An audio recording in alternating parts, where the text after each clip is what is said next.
Lions Tour of Australia. It's the crowning moment of any rugby player's career. And he will glide over and put the ball down in goal. Onward to victory. The British and Irish Lions live on Talksport. Welcome along to the British and Irish Lions versus the Wallabies live on Talksport. We've got former Lions Alex Cuthbert and Ben Kay with us. Kick-off not far away. Here's a quick recap of the team news with our commentator Andrew McKenna. The Lions have made 4 changes from the last time that they put out what we thought was going to be their test team against the Brumbies. Tyke Burns, Sione Tuipulotu, Hugh Jones and Hugo Keenan, the men coming into the side. Ollie Chesham, Bundy Eki have dropped down to the bench. Gary Ringrose is out due to concussion, while Blair Kinghorn is injured. So it's Ellis Genge, Dan Sheehan, Tyke Furlong up front. The skipper Maro Itoje is partnered by Joe McCarthy. Tyke Burns, Tom Curry and Jack Conan make up the forwards. Jamison Gibson Park and Finn Russell are the halfbacks. Sione Tuipulotu and Hugh Jones in the centres, with James Lowe and Tommy Freeman the wingers, with Hugo Keenan at full-back. And the lights have just gone out because the pre-match show is about to start, Shaban. It is going to be a laser show spectacular.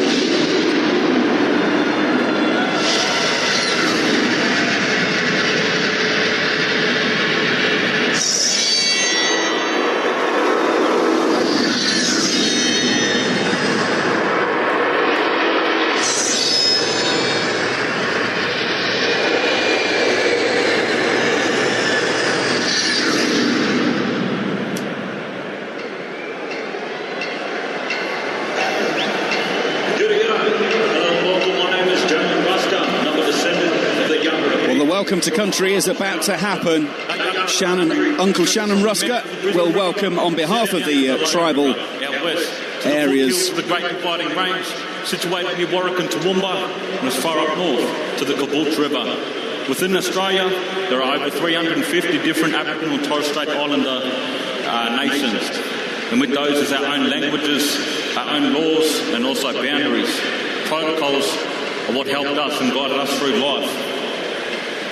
We are, on behalf of the Yagara people, I'd like to say Yura Yura Ngabali, Inana Gari Pajara, Malara Minyindo, Nganya Bira and Nganya Payami, which means you're all welcome to gather here in our country, sit down on our land. May God and our ancestors guide you in peace. Thank you for having me. Your way, Yura.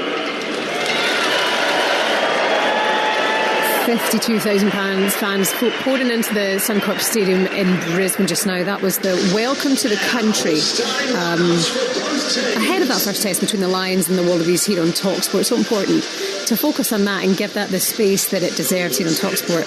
Now we're building up to the game, about 10 minutes until it's all underway. Both Andy Farrell and Joe Schmidt have been speaking to our friends at Stan Sports ahead of the game.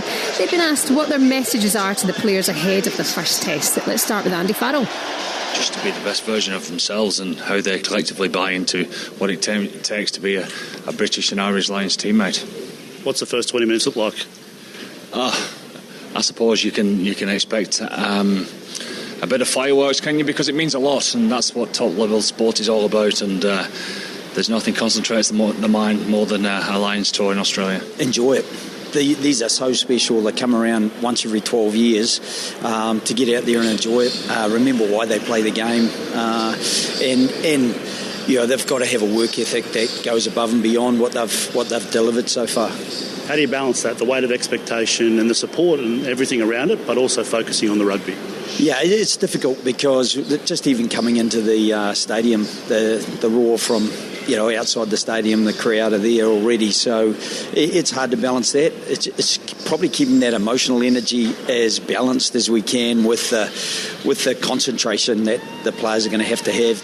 Joe Schmidt and Andy Farrell ahead of the game. Alex Cuthbert, watching this build up, it's like you're getting ready to get out of that chair and charge, man. Yeah, I'm really I'm looking forward to this. I think as Joe Schmidt said there, it's the emotion. It's controlling the emotion. A lot, especially at Lions as well. A lot of these lads have worked their whole career to have this opportunity.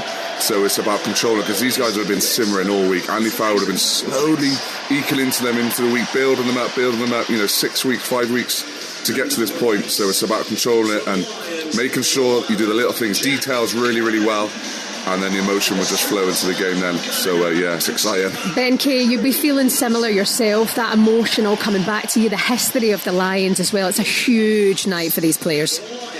It is huge, and there'll have been nerves at time today. 8 o'clock kick-off over here, and it's only now where you think, right, finally I can do something about it. And you pull together in that huddle in the changing room, and you look at that famous red jersey, and you look at the people that are filling it, and you think, these are the very, very best, and I'm a part of it. And it's an unbelievable feeling knowing that everyone you're going to run out with are the very, very best players in Britain and Ireland. Alex, let's just focus on that Lions back row. A very powerful scrum. Are you feeling strong about them? Yeah, front five. I think the scrum is going to be a massive key point for the game today. I think they're going to really dominate Australia in that area of the field. I think there'll be a lot of kicking first 10-15 minutes. I think they're going to really be a bit of a kick battle, trying to get the set piece into the game, and discipline's going to be huge. I think Australia are obviously real. They've got so all the tools in the back line. But up front is where it's going to be won. I think that's where the Lions are going to go after them. Ben Kay, where would you say would be the Lions' biggest threat in this one today?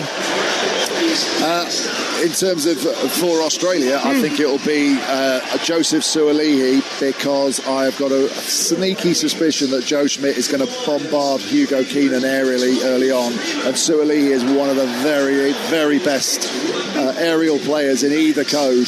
And his first game for Australia against England, he made an absolute mess of England every time the ball went up. He seemed to tap it back to his side, and I think that Joe Schmidt will be trying to get the same today. Hugo Keenan, his first game for the Lions, when he finally did get to play, he was a little bit shaky under the high ball. Much better last time out, but I think that could be an area that if the first couple go wrong, we'll see Hugo Keenan get absolutely bombarded. And as we've mentioned, earlier on this week, Alex, when he announced that squad, 8 of the 15 starters being Irish, the trust that he's got in the players, but also the bit of the rivalry that there is between those players and Joe Schmidt. I mean, this is going to be an angry start. Yes, it will be. And Joe Schmidt will know a lot of these players very well. Knows Andy Farrell well. He probably know what's probably going to come, and he would have set Australia up where they could probably try and nullify as much as they can and give themselves opportunity. But I think Ben Kay said I think Joseph Suaalii is the star man, and if they can get him involved in the game, I think if Tom Liner can really get him in the game early doors, a couple of good touches, good kicks to touch, just territory possession, just work Australia up the field, they've got a real chance to put the Lions under pressure, because we have not seen the Lions under pressure yet. Exactly that, exactly. Still that 100% record down under. We can head now to pitch side. Alfie Reynolds, our reporter, is with us as the teams prepare to run out of the tunnel. Alfie, how's it looking? Yes, Shaban, here we go. Not long now. The lights are dimmed and the players very, very shortly are going to be running out from the tunnel just to my left-hand side. Plenty of photographers. The trophy is there as well. This is what it is all about. It has been 4 years since we were in South Africa, 8 years since we had a proper Lions tour with fans in the building, 12 years since the Lions were down under on Aussie soil. It has been a long time coming. It is sold out here at Suncorp, and the atmosphere is going to be exceptional. So many red shirts packed into this stadium tonight. Are the Lions going to live up to being the favourites, or are the Wallabies going to shock us? We're going to have all the action for you, and the players are going to be on the way very, very shortly. Love that. Back in Brisbane, we've got that view into the changing room just now of the conversation between the Lions players right now. Alex, final thoughts. What will they be saying to each other? And I take it they'll be hearing that absolute racket coming through into the tunnel right now. Yeah, they will be. It'd just be little points. I think Gaines will be talking about motion. That's what he sort of strives on. I think the half-backs will be talking right kick-off, what we done, exit, early exit, little details to get them into the game early on. No mistakes, discipline. Just little key points just to get the boys ticking. But the emotion is there. You see it in Gaines' eyes, don't you? I think he's going to lead from example, I think. And, that's a change room I'd love to be involved in, I'll tell you that. It looks something else. Ben, we haven't even mentioned the slow starts. We haven't talked about the line-outs. That's all we've been focusing on those last 3 weeks. But here we are. It's test time. What do you want to see from these Lions? Yeah, a big start's important now, because I think there has been an excuse that it's been comfortable, and you've got teams that probably knew they weren't going to win but knew they had to have a big start. there's proper test match feeling to this one before they go out. So look, I think in that huddle there they were probably just saying, you'll never get another shot at this. There's always another Six Nations, there's always another club game, there's always another European game. There's not many Lions games. Take the opportunity. Alex, who's under more pressure, the Lions or the Wallabies? I think the Lions are. I really do. I think we've hyped the Lions up so much in terms of their dominant team and then obviously the squad they picked. And I think Australia have probably gone a bit under the radar a little bit. You know, people in Australia maybe putting pressure on them. But I really think they're going to shock the Lions today. Listen, it is absolutely bouncing at the Suncorp Stadium down under in Brisbane. It's go time. It's the British and Irish Lions for the opening test against the Aussies. Live for you here on Talksport. I'm going to hand you over now to your commentary team for this one. Former Lion Ben Key is alongside our commentator Andrew McKenna. Thank you, Siobhan. You've just been looking at pictures of the dressing rooms. I wish you could have seen what we've been watching for the last 5 minutes. This laser show even has been something special. They're still going on the far side of the pitch. The house lights are still down so that everyone's mobile phone lights are... well, it's basically like a Coldplay concert, but let's not go there. Fireworks are going off at either end because there is this roof around the venue. It's not a closing roof, but it has a roof that enables them to do all sorts of things with fireworks, and they go off as the teams come out down beneath us.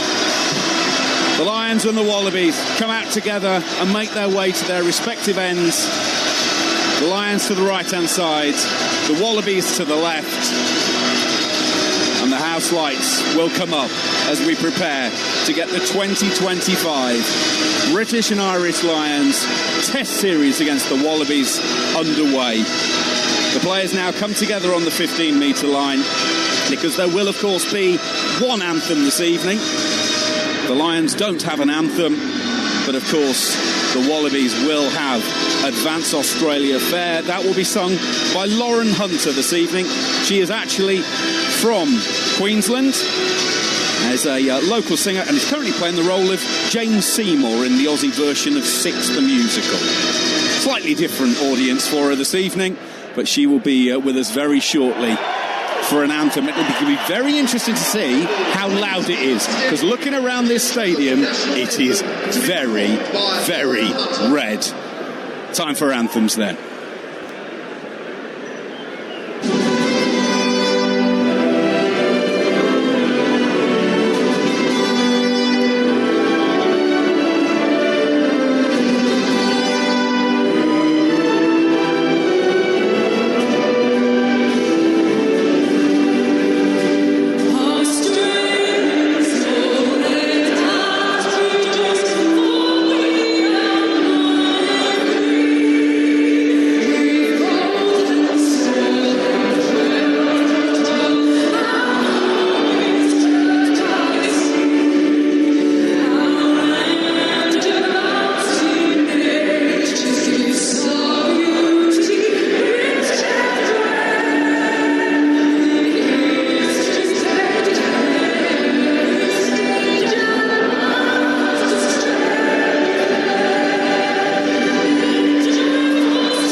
That last note some welly. Fair play, Lauren. I'd call that a decent noise. I really wish the Lions had an anthem which would have told us just how many of them there are in Suncorp this evening. And the answer is a lot. Let's run through the teams then one final time, because we've got a couple of moments before we actually kick off. It's Ellis Genge, Dan Sheehan and Tyke Furlong up front for the Lions. Maro Itoje and Joe McCarthy in the engine room. Tyke Byrne, Tom Curry and Jack Conan make up the forwards. Jameson, Gibson Park and Finn Russell are the halfbacks. Sione Tuapoloto and Hugh Jones the centres. James Lowe and Tommy Freeman the winger, with Hugo Keenan at fullback. On the bench for the Lions, Ronan Kelleher, Andrew Porter and Will Stewart. Ollie Chesham and Ben Earl make up the forwards. Alex Mitchell, Marcus Smith and Bundy Aki are the difference makers in the backs. For the Wallabies, James Slipper, Matt Fessler and Alan Alatoa are the starting front row. Nick Frost and Jeremy Williams in behind them. Nick Champion de Crepney is making his debut on the blind side. Fraser McWright on the open side. The captain at number 8 is Harry Wilson. Jake Gordon and Tom Lynagh the halfbacks. Len Ikitau, Joseph Akuso Sualihi at outside centre. Max Jorgensen and Harry Potter the wingers. Tom Wright is at full-back. As I mentioned earlier, Ben O'Keefe of New Zealand is our referee, and there is a logic to have so many Ireland players in this team, by the way, this evening, because of the last 6 Ireland games reffed by Ben O'Keefe, Ireland have won all 6 of them. To give you a comparison, England have lost their last 6 games with Ben O'Keefe. Ben's been telling us throughout the tour, the analysts do work not only on the opposition and their own side, but also the referees. I wonder if that had something to do with it. Right, Ben O'Keefe is just about ready. The Lions are going to kick off, playing from right to left. We've gone through Dublin, we've toured around provincial Australia, but it's all eyes on Brisbane. Here we go, Test match series up and running. The Lions kick off. Left of centre, it's a contestable one. It's Nick Champion de Crepney taking in the opening kickoff, and the Wallabies have the ball. Centre of the pitch. 10 outside their own 22. They are met with force. Sualihi and Ikitau try and get their hands on the ball early doors. Penalty to the Lions. Straight away from the opening kickoff. We played 20 seconds. What a great opportunity. Early points on the board. Former Lion Ben Kay. Well, if you want to know why Tyke Byrne's starting ahead of Ollie Chesham, there's your answer. Immediately clamps over the ball in that jackal position and wins a turnover penalty for the Lions, straight off the back of a huge hit from Tom Curry as well. 2 of those that were questioned in Andy Farrell's selection process. Few boos ringing around the ground as Finn Russell signals to kick to the posts. But 2 of the players, probably under the most heat, under the most pressure, have started the game the brightest for the Lions. Come on, lads, it's not a Barbarians game, it's a test match. Of course they're kicking at goal. Well, on the tour so far, he's gone 14 from 16, Finn Russell. He is 12 outside of the 22, just to the right of the sticks. Steps up, strikes it right-footed. She sails through the middle. The noise of the Lions fans will tell you it is points on the board. Wallabies 0, British and Irish Lions 3, and we have been playing 90 seconds. What a start, Ben. Lovely settler for Finn Russell as well. As soon as he kicked it, he turned, picked up the tee, ran away, knew it was sailing through. First opportunity for Sualihi off this kick-off to chase. They go a bit longer. Conan will carry back. It is indeed Conan. 15 inside of his own 22, takes it towards the edge of the 22. Jamieson Gibson Park, hands on the ball, goes to the left hand side to Joe McCarthy, 15 in from the left touchline. Stay on. Jamieson Gibson Park's having to work hard to get his foot on the ball, to get it to the back of the ruck so we can clear it. Now he clears it right footed, it will stay on the pitch, and it's Tom Wright who's underneath this on the halfway line, gets past the first couple of tacklers. Sheehan and Itoje though put the Australian fullback to the floor. Ball available. Alatoa is the latest to carry. Furlong in on that, as is Tyke Byrne. Lynagh, hands on the ball, has the opportunity, and it's tipped on to Harry Wilson. Australia at 8 inside the Lions half. Another touch for Lynagh, gives to Len Ikitau, is inside centre. Lions are doing a good job defensively at the moment. They've gone through the phases, Australia, but they are still only 9 metres inside of the Lions half. Now there's an opportunity for Lynagh. Goes down the right-hand side. Now that was a knock-on in the tackle. No, nothing given from the officials so far. Gordon, the scrum half, will keep the game moving. Goes to his lock, Jeremy Williams. Okay, just a knock-on. It's lost ball by Red. Knock-on advantage only. You hear the referee. It is scrum advantage to the Wallabies. They are just inside the Lions half. And Jake Gordon puts it up into the sky. Underneath it is low. He's got too far underneath it, but it's been well gathered in by the Lions, and Hugh Jones has fed it back. They've pumped it down the left touchline. Liner will pick up, whacks it down the middle. Now that's an opportunity to counter-attack for Hugo Keenan from 10 outside of his 22. Takes it to the halfway line, centre of the pitch. Played 3 minutes and 40 seconds here on Talksport. British and Irish Lions 3 points up already thanks to that Finn Russell penalty. Ellis Genge with the carry. There's purpose in these Lions carries so far. Maybe a bit more spite than maybe in some of the Wallaby ones we've seen, Ben. Yeah, and importantly, a wider pass from Gibson Park allowed Ellis Genge to get into Tom Liner. Kick goes up from Gibson Park. James Lowe bats it backwards. It's been kicked by Australia, though. They picked up the loose ball, and Finn Russell's going to bring it back forward from 9 short of halfway. He's gone for the crossfield kick across to the far side, looking for the 50-22. He won't get it, but it's actually been bundled into touch by Harry Potter anyway. It would have been a Lions liner. They've gone quickly, but the referee has said, that they've taken it from the wrong spots. In front of the mark, Tommy. You've got to be behind the mark. Right, so Tommy Freeman took the quick line out, but he did so in front of the mark, and that's actually a result for the Lions because they dropped the quick line out ball, which would have been a knock on, and therefore ball back to Australia. But the Lions will now get a chance for the full set line out, Ben. Lions in. Yeah, they're a bit fortunate there. If it had been from the right mark, it would have been a knock on. Now Dan Sheehan throwing from 12 metres out. First line out, real attacking intent here for the Lions. Tyke Byrne wins it, coming forward at the front of the line out. Sheehan's got hands on. It's not gone through the mark yet. The backs are wanting to come in, but they can't as yet. It is very stationary. Gibson Park will play into midfield to Tui Pilotu. He combines well with Finn Russell. Gives to Tommy Freeman. Freeman, the right winger, coming around across the face of the post. Left-hand side. Lions have got numbers towards the left. They're going to power it through. Curry is 10 metres out. 5 in from the left touchline when he stopped.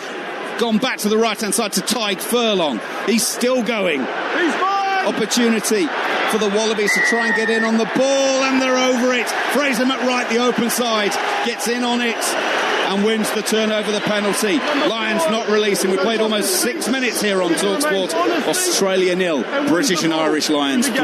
Yeah, Maratoji penalised for going off his feet as he went in to try and clear out the Jackling player for the Wallabies.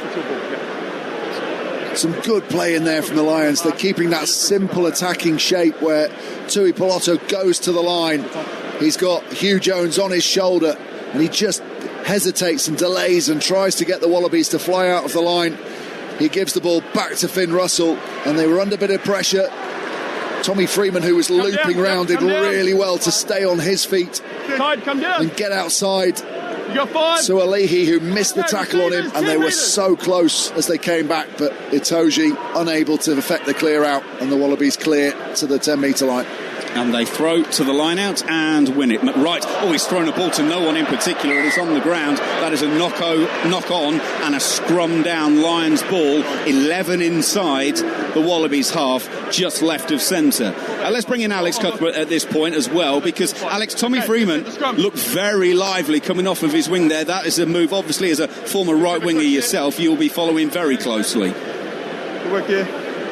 Cadence, stability, left of the mark. You guys control the setup, good space, stability. We've lost Alex at the moment. We'll bring him back in as the game continues. But Lions have got a great opportunity to run a strike move here. James Lowe has got 20 metres of a left channel, and then the rest of the backs are all to the right-hand side. Similar shape, Finn Russell behind the scrum, so a long pass for Tui Pilotu here, and Russell will sweep round behind. Well, it's a free kick because the scrum hasn't gone together. It's a free kick to the Lions. It's tapped by Gibson Park. Now in the middle of the park is Tyke Furlong. Lovely from Russell. Manages to offload to Sheehan. He's inside the 22. Taken to ground, 12 metres short of the line. 15 in from the left touchline. Ellis Genge still on his feet, despite being initially tackled. Lions are 10 metres out, just to the left-hand side of the post. And all the attacking intent so far from the Lions. Now Curry with the latest. They've got more penalty advantage. Freebie, they're going to come to the left-hand side. James Lowe stands up his man. Taken to ground, gets an offload away. But he's picked up by Genge. He's really close to the try line. Referee says no. Gibson Park will recycle. Furlong to Russell. Russell with a big ball into midfield. Tui Pilotu will glide into the right-hand side. And the man they've been calling the Australian-born Sione Tuipulotu in the local media gets the first try of the first test. 8.5 minutes played. Australia 0, British and Irish Lions 8. Well, Finn Russell, take a bow. 2 unbelievable passes. First in the build-up to create the opportunity, went hard to the line himself, showed to give a pass, and then as the tackle came in, he pulled the ball behind the back of the tackler, put the player through on the hole. And then, after they bombarded the line, Finn Russell looked like he might go for a crossfield kick. The Wallabies stood still, and he floated a pass above 7 yellow shirts, right in for Tui Pilotu to run onto and slide in untouched under the post. And he backs it up with the 2-point conversion as well. The Lions are going at a point a minute. That probably won't last. But hey, let's take it, folks. For the time being, Finn Russell with a penalty and a conversion, Sione Tuipulotu with the try. It is a fabulous start for the British and Irish Lions. He always seems to have so much time on the ball, Finn Russell. Well, he's watching Jamison Gibson Park gather the restart. Gibson Park has kicked it down the left touchline. That will be kept in by Tom Wright, the Australian fullback, who is 5 short of halfway. He's taken it infield to be 15 in from the right touchline. Jake Gordon, the scrum half, gives to Alan Alatoa. The Wallabies are giving up metres when they're carrying. There's no purchase at all to their carrying. In contrast, the Lions, with the likes of Genge, really making those extra metres at the contact phase. Ball goes up into the air from the Wallabies. Well taken by Hugo Keenan. That was something that Ben highlighted earlier. Would that be the way to get Suali'i into the game and also maybe put pressure on Keenan? Well, he's taken that one nicely. Jamison Gibson Park is manoeuvring the ball to the back of the ruck. The Lions are 10 short of halfway. Up it goes from Gibson Park. It'll be contestable down the left side. It's going to be low. It gets up above Liner. And the Lions have gathered the ball back. Sheehan has got it to Gibson Park. Now Finn Russell. It's going to be driven along the right side, and it's into touch on the far side. It'll be an Australia line out. Hugo Keenan it was, hitting the line. Wallabies will have a line out, 20 out from their own line, Benko. Lions getting all the first touches at the moment, low in the air, and then as the ball bounced onto the floor, Curry was the first to react. Okay, let's go. First mistake Finn Russell made. Couldn't quite take the ball as he ran onto it at full tilt, but managed to catch it behind his back and get his team out of trouble. Inside! British and Irish Lions 10 points up already. You're listening to exclusive coverage here on Talksport, sponsored by Tenor Men. Keep control. Jake Gordon trying to control things for Australia at the moment. He's found the safety of the touchline on the far side. 3 metres short of halfway. It will be a Lions throw. Weirdly, 12 years ago, I sat in the stadium for the game against the Queensland Reds with Michael Liner as my co-commentator. This evening, I'm watching his son start his first game for the Wallabies in this Test series. Good line-out drill from the Lions, worked into midfield where Jack Coney is carrying. Lions are trying to clear that out. Jamison Gibson Park's appealing, but he's now going to put boots to ball. That's going to be one for the Lions to go up at contestant. Tommy Freeman almost takes it out of the air. It's been lost again, bouncing around in goal in the Wallabies, and it will be a knock-on by Australia. So it is another ball for the Lions. I think the TMO needs to look at that. I think it's Freeman that knocks it on, and yet they've reversed the decision. Yeah, Richard Kelly, by the way, from New Zealand, is our TMO. The men running the Lions, Nika Ramashikeli and Andrea Piardi, the men who will referee the second and third tests. Well, they've gone after Liner, the Lions. They've put a couple of high kicks on his head. They've run Ellis Genge at him. They've run another couple of forwards at him. Dan Sheehan actually beat him with a sidestep in the build-up to the try.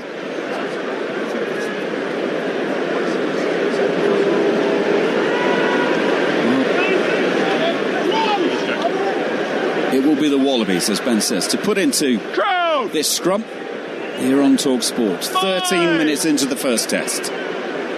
here in Brisbane. Far side, loose here. Now, I don't think we've had a completed scrum yet, have we? Because we've got another free kick from this one. Ellis Genge is adjudged to have closed the gap up there. And Australia, under the change in the laws a year or so ago, can't go for the reset scrum. So Tom Liner is going to put this up into the air, and we're going to have an aerial contest. Underneath it is Freeman. Does well to take it under pressure from Harry Potter. Lions, though, will have control of the ball, and they've got numbers to the left-hand side. Tuipulotu finds James Lowe. James Lowe drops it onto the left foot. Oh, it's gone for the left corner, but it's come infield, and it's going to roll all the way through the in-goal area. It will be a scrum back from where James Lowe hit that ball, which will be just inside the Lions half when Ben O'Keefe marks that one. 14 played, Australia 0, British and Irish Lions 10. James Lowe's is not in good form, and he a couple of times today when he's got the ball there's been a bit of hesitation. That's a really poor kick from him, usually such a good striker of the ball. He gets that completely wrong, gets his angles wrong, comes all the way down, and they come all the way back to the 50-metre line. There is one more midweek game left. That is against the First Nations and Pacifica 15. That is on Tuesday in Melbourne, and of course, as with every game of this tour, it will be exclusively live on Talksport 2. Talksport, your home of the Lions for the last 12 years. And we're doing it all again this year. Melbourne on Tuesday, and then the MCG Melbourne for the second test next Saturday morning. Now the Wallabies, it works a little funky move to enable them to kick out to the left-hand side, and Hugo Keenan has lost the ball.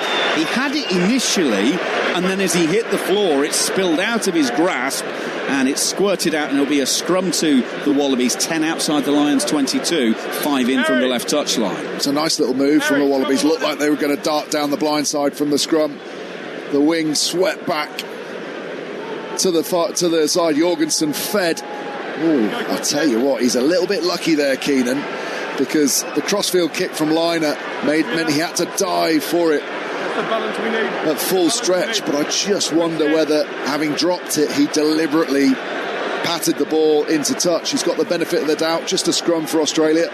Worth saying, it has been absolutely glorious weather-wise in Brisbane today. However, this time last night, it was biblical. And so I would imagine that there is still some dampness on that playing surface. There was also a rugby league game 2 nights ago on this pitch. So it's not a bowling green. I mean, it's not bad, but it's not a bowling green is all I'm saying. Now the Wallabies have trucked it up the middle through Len Ikitau. They are on the edge of the Lions 22. It's a pick and go around the edge by Jeremy Williams, the second row, because that was imploding. They'll reload and go again through the skipper, Harry Wilson. Fraser McWright, the open side. He's almost backing up going into contact. As you go into contact, you want to be owning that contact, owning the collision. The Wallabies aren't doing that at the moment. Lions are dominating physically. The Lions are counter-rucking at every opportunity as well, so the Wallabies aren't getting any sort of speed to their ball. Oof, big shot in midfield from Curry. Came flying out, dislodges the ball. The Wallabies have it back though. Nick Champion de Crepini acts as the carrier, and now it's worked along the back line, but again it closer. Tyke Burner's got through a barrel load of work already. We've only played 17 minutes of this first test match. Anyone who's questioning why he's in the side, we've said it a couple of times already, this is why he's in the side, and he's coming out now to meet Tom Wright, the fullback who's playing first receiver. It's another tackle for the Lions blind side. Alan Alatoa, the tight head prop, is met by Curry. It's slow. It's not that incisive from the Wallabies at the moment. Jeremy Williams, the lock, has another go. Lions have turned it over though, edge of their own 22. It's going to go back to Finn Russell, whacks it down the right hand side, bounces once, bounces twice, into the 22. It takes a left hand bounce to keep it on the playing surface rather than go into touch, and Liner will bring it forward and whacks it into touch on the far side. That one will be out of play, and the Lions will have a line out. A lot been made, by the way, of the fact that this is Tom Liner's first start for the Wallabies, which it is, but Joe Schmidt did say on Thursday when they named the team that there'd been a couple of opportunities last season where he was due to start games but had to pull out due to injuries. So it's not quite the the desperation move that some people have maybe portrayed it as. Lions have won that line out, right-hand side. They've worked it to the left-hand side. Maro Itoje is playing right wing for the Lions at the moment. There's huge space, but they're going to come to the left-hand side. And here's James Lowe. 5 outside the 22. Goes back in field. Lions have got Hugh Jones going forward. He's tackled just short of the line. Gets back to his feet, places it down. And I don't think that's going to be a try. I think this is going to get checked, because it looked to me like the tackle was completed. They need to check whether Hugh Jones's knee is down and he is held at the same time. Harry, I agree. Referee just saying to Harry Wilson, the Wallabies captain, he agrees that this needs to be checked. We're going through, it's fine. Brilliant initial break. They picked off the defenders. James Lowe down that far touchline. I think the tackle was completed. I think they let go on the floor, but he's got to release the ball before he gets up if that's the case. Jorgensen does brilliantly well, because he's initially trying to tackle Lowe, then makes the impact on Hugh Jones. So we're checking this. Richard Kelly is looking at it. Interestingly, all the Lions bench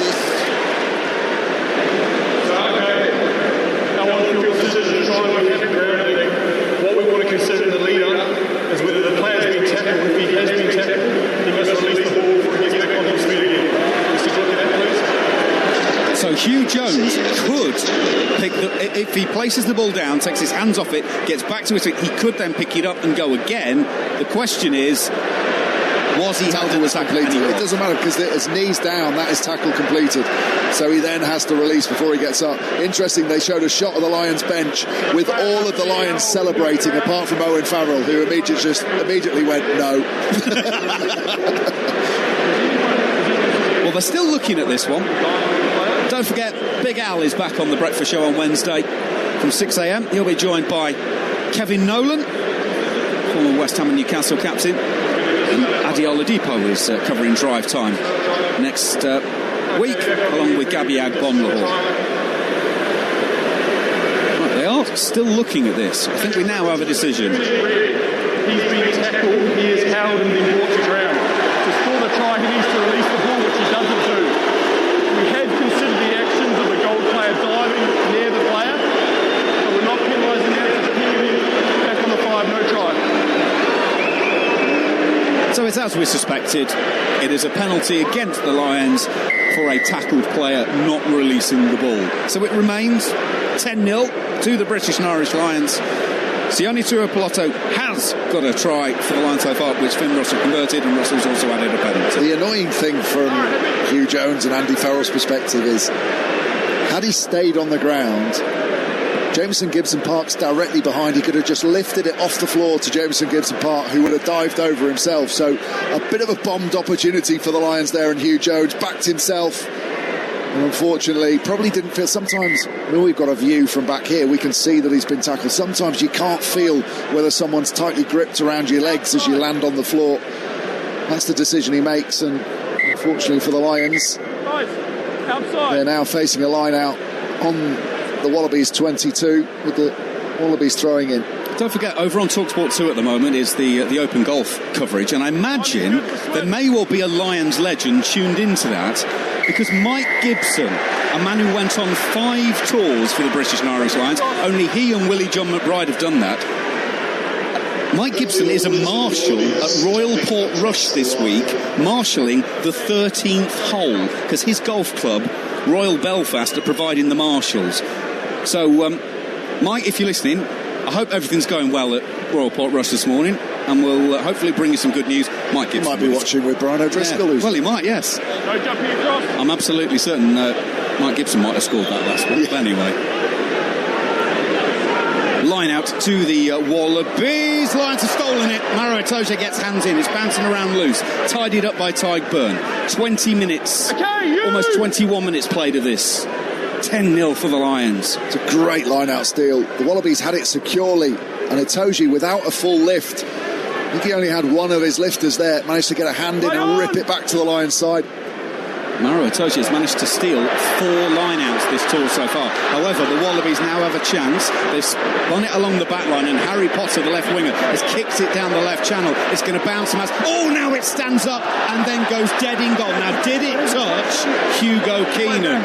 That's what all the Wallaby fans are claiming. The officials have already decided it didn't. He got a bit lost there, Hugo Keenan. He was thinking it was going to bounce long. If it had bounced into touch, it would have been a 50-22 on the try line for the Lions to defend, with the Wallabies throwing in. But he got his feet in a bit of a jumble, Keenan, and I think just gets away with it. Our TMO has checked that, Harry. That was the first thing we checked. Yeah, it doesn't touch it. Has been checked, and they have decided all was good. 5 metres this way. So it goes back for a Lions scrum from where Harry Potter kicked it. Harry Potter, of course, spent 4 seasons with the Leicester Tigers. He's just completed his 2nd season with the Western Force.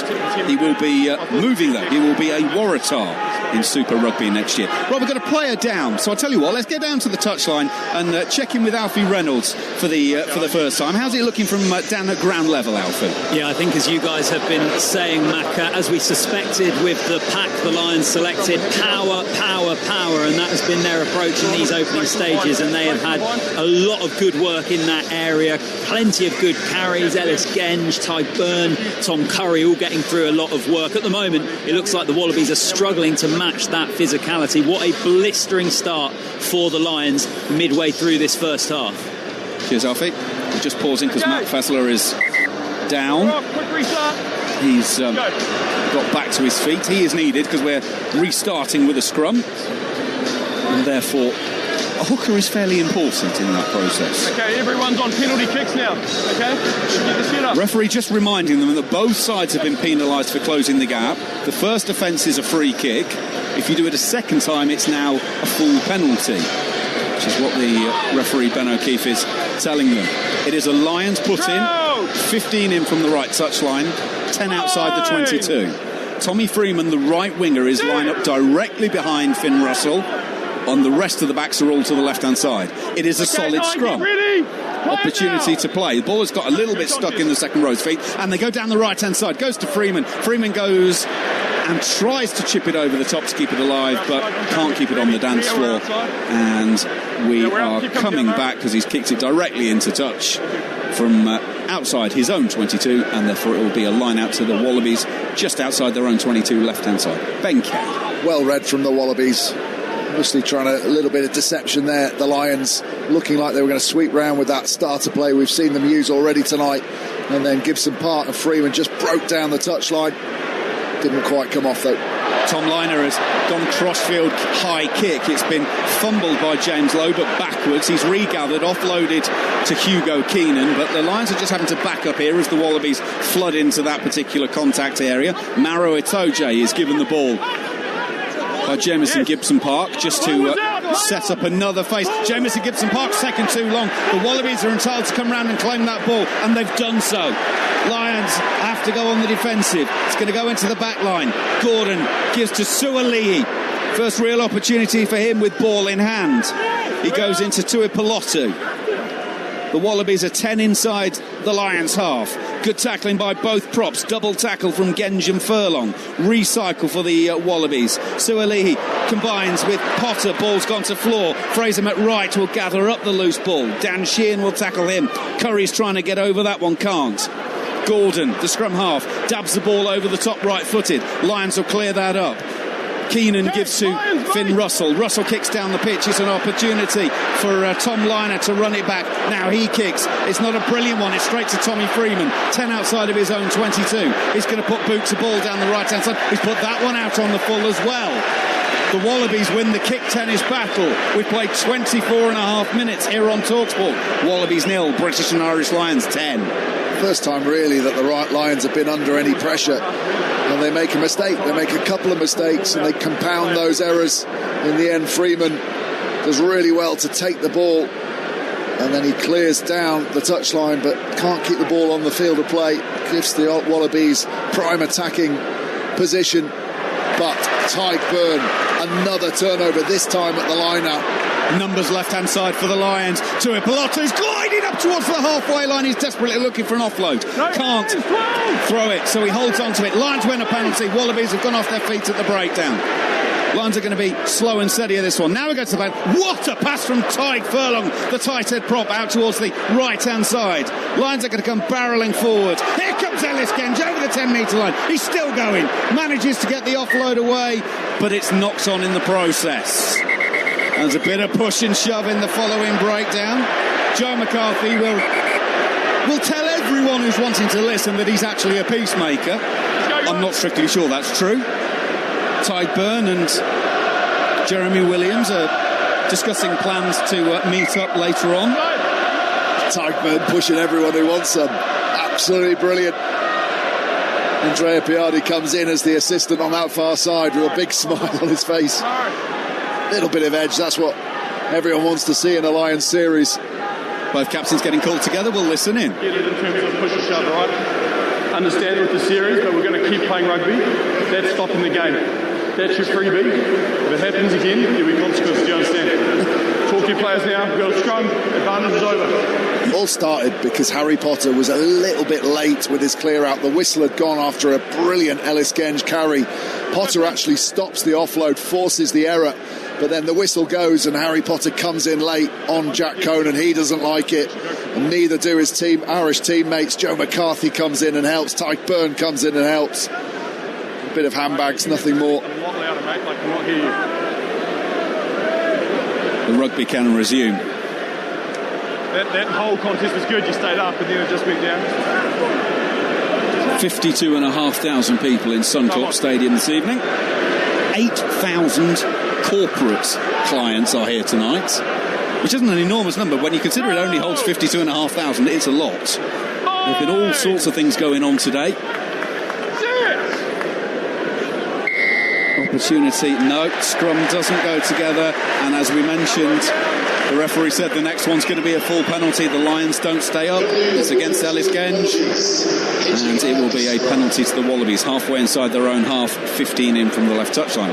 Ellis Genge's left ear is leaking blood, as is Alan Alatoa's right ear. One of theirs is, and the other one is covered in the blood, but I'm not sure whose it is. It's Dan Sheehan who actually drops. I think he loses his footing underneath him. Well, whatever it is, it's a penalty to the Wallabies. They kicked it down the left touchline. 10 outside the 22 as they throw. They've won the line out. Gordon is manhandled by Joe McCarthy. That's not a fair fight. Scrum half and second row. Alatoa picks and goes. 15 in from the left touchline. He's 10 outside the 22. Fraser McWright tries to find some cheap metres down the left-hand side. There's nothing for him. Harry Wilson has another go. Still 5-6 metres outside the 22. Opportunity for Tyke Furlong to try and get over the top of the pile of the bodies and steal. He's not able to. Wallabies will therefore put it into the back line. Tom Liner's going to drop it onto the toe. Try and find something down the middle for Suaalii. It's not there. Lions have turned it over, and now it goes to James Lowe. Oh, he's kicked it straight into the arms of Tom Liner. Great covering work from Liner. Not a great kick from Lowe, if we're honest. Liner's taking it back to the halfway line. 5 in from the right touch. Opportunity for the Wallabies. Nick Champion de Crepigny, man on international debut, was spotted playing in France. He spent 3 years with Castres, playing in the top 14. Made his name there and has got himself back. But the Wallabies are putting it up. Jorgensen will take it out to the air, and Jorgensen scores in the right corner. Out of nothing. The Wallabies have their first points, and we pinpointed it earlier. Could the kick game and the high aerial ball skills of the Wallabies come into play this evening? Well, the Lions haven't dealt with a couple of kicks so far. 28.5 minutes played. Wallabies have their first points. Max Jorgensen, third try in international rugby, and he makes the score. The Wallabies 5, British and Irish Lions 10. That's just stunning from Jorgensen, man who broke England's hearts in the autumn. And he goes up. Keenan looks like he's won it. Keenan's got 2 hands on the ball, but Jorgen's got his big right hand wrapped around it like a claw. And as Keenan tries to fall onto his back and hold onto the ball, it just gets ripped out by Jorgensen. He stays on his feet. Keegan lands on his back. and Jorgensen wins the foot race to the line. Unfortunately for the Wallabies, though, Liner can't add the 2. Yep, way out on the right-hand side, and it goes across the face of the posts, so it will remain the Wallabies 5, British and Irish Lions 10. This is our exclusive coverage here on Talksport, sponsored by Tenor Men. Find out more at tenormen.co.uk. Simon Easterby will be devastated because they haven't looked, the Wallabies, like breaking the Lions up till now. They've had to put so many people in to every breakdown to ensure they win it. They haven't had the numbers to attack and play, but a simple box kick, one in the air, and then no one at home to take out Jorgensen. Well, Blair Kinghorn might be available next weekend. It's your own players, try and get it out. It's your own players. Okay, stay on. He felt like the test fullback until he got injured. There might be some pressure on this. Now the Wallabies go up into the air again. Keenan takes this one safely enough. 5 inside the Wallabies half. Genjaks as the link. Now it's Finn Russell going around to the right-hand side. He's tackled by Champion de Crepini. Suali gets into act as the second tackler. Lions go down the right-hand side. Tommy Freeman is the man with the carry. He's tackled. Gibson Parker spotted space down the right-hand side again. It's Dan Sheehan who takes it over the 22. He's 4 in from the right touchline. Tyke Furlong carries. Tips it on to Tyke Byrne. Finn Russell will go to the left-hand side. It's through Sione Tuipulotu to Hugh Jones. His ball can't find Freeman. Keenan will pick up the loose ball, but the Lions are coming forward again. They're 18 metres out from the Wallabies try line. 15 in from the left touch. Gibson Park looks left, goes to the right. Russell finds Furlong. Furlong does well, spins out of the first tackle, goes to ground, places it back. Tuipulotu combining with Russell. Russell to the right-hand side, where James Lowe is. 8 metres out, 5 in from the right touchline as he's tackled. Tyke Byrne coming with power again for the British and Irish Lions. Wallabies contest the ruck. It's there for Jamison Gibson Park, though. Tyke Furlong combines, gives to Finn Russell. Finn Russell kick pass out to the left-hand side. Can McCarthy put it in? He might have done, you know. Go and drop that. It's an opportunity. It's a kick pass out to the left. Well, the referees and officials have decided very quickly that Joe McCarthy didn't pull that one in and score the try, but it was centimetres away. It skipped up off the turf, and there was separation between ball and hand. That's what the officials are looking for. Separation. It's a knock-on in goal, which means it is a goal line dropout. When they start, I agree with you. Brilliant vision from Finn Russell. Unfortunately, it's Joe McCarthy out there. Anyone slightly quicker, and that try's being scored. Just a little bit too far for him to reach. In fairness, at 1.98 m, there aren't many with a bigger wingspan, so if anyone could reach it, it would have been Joe McCarthy.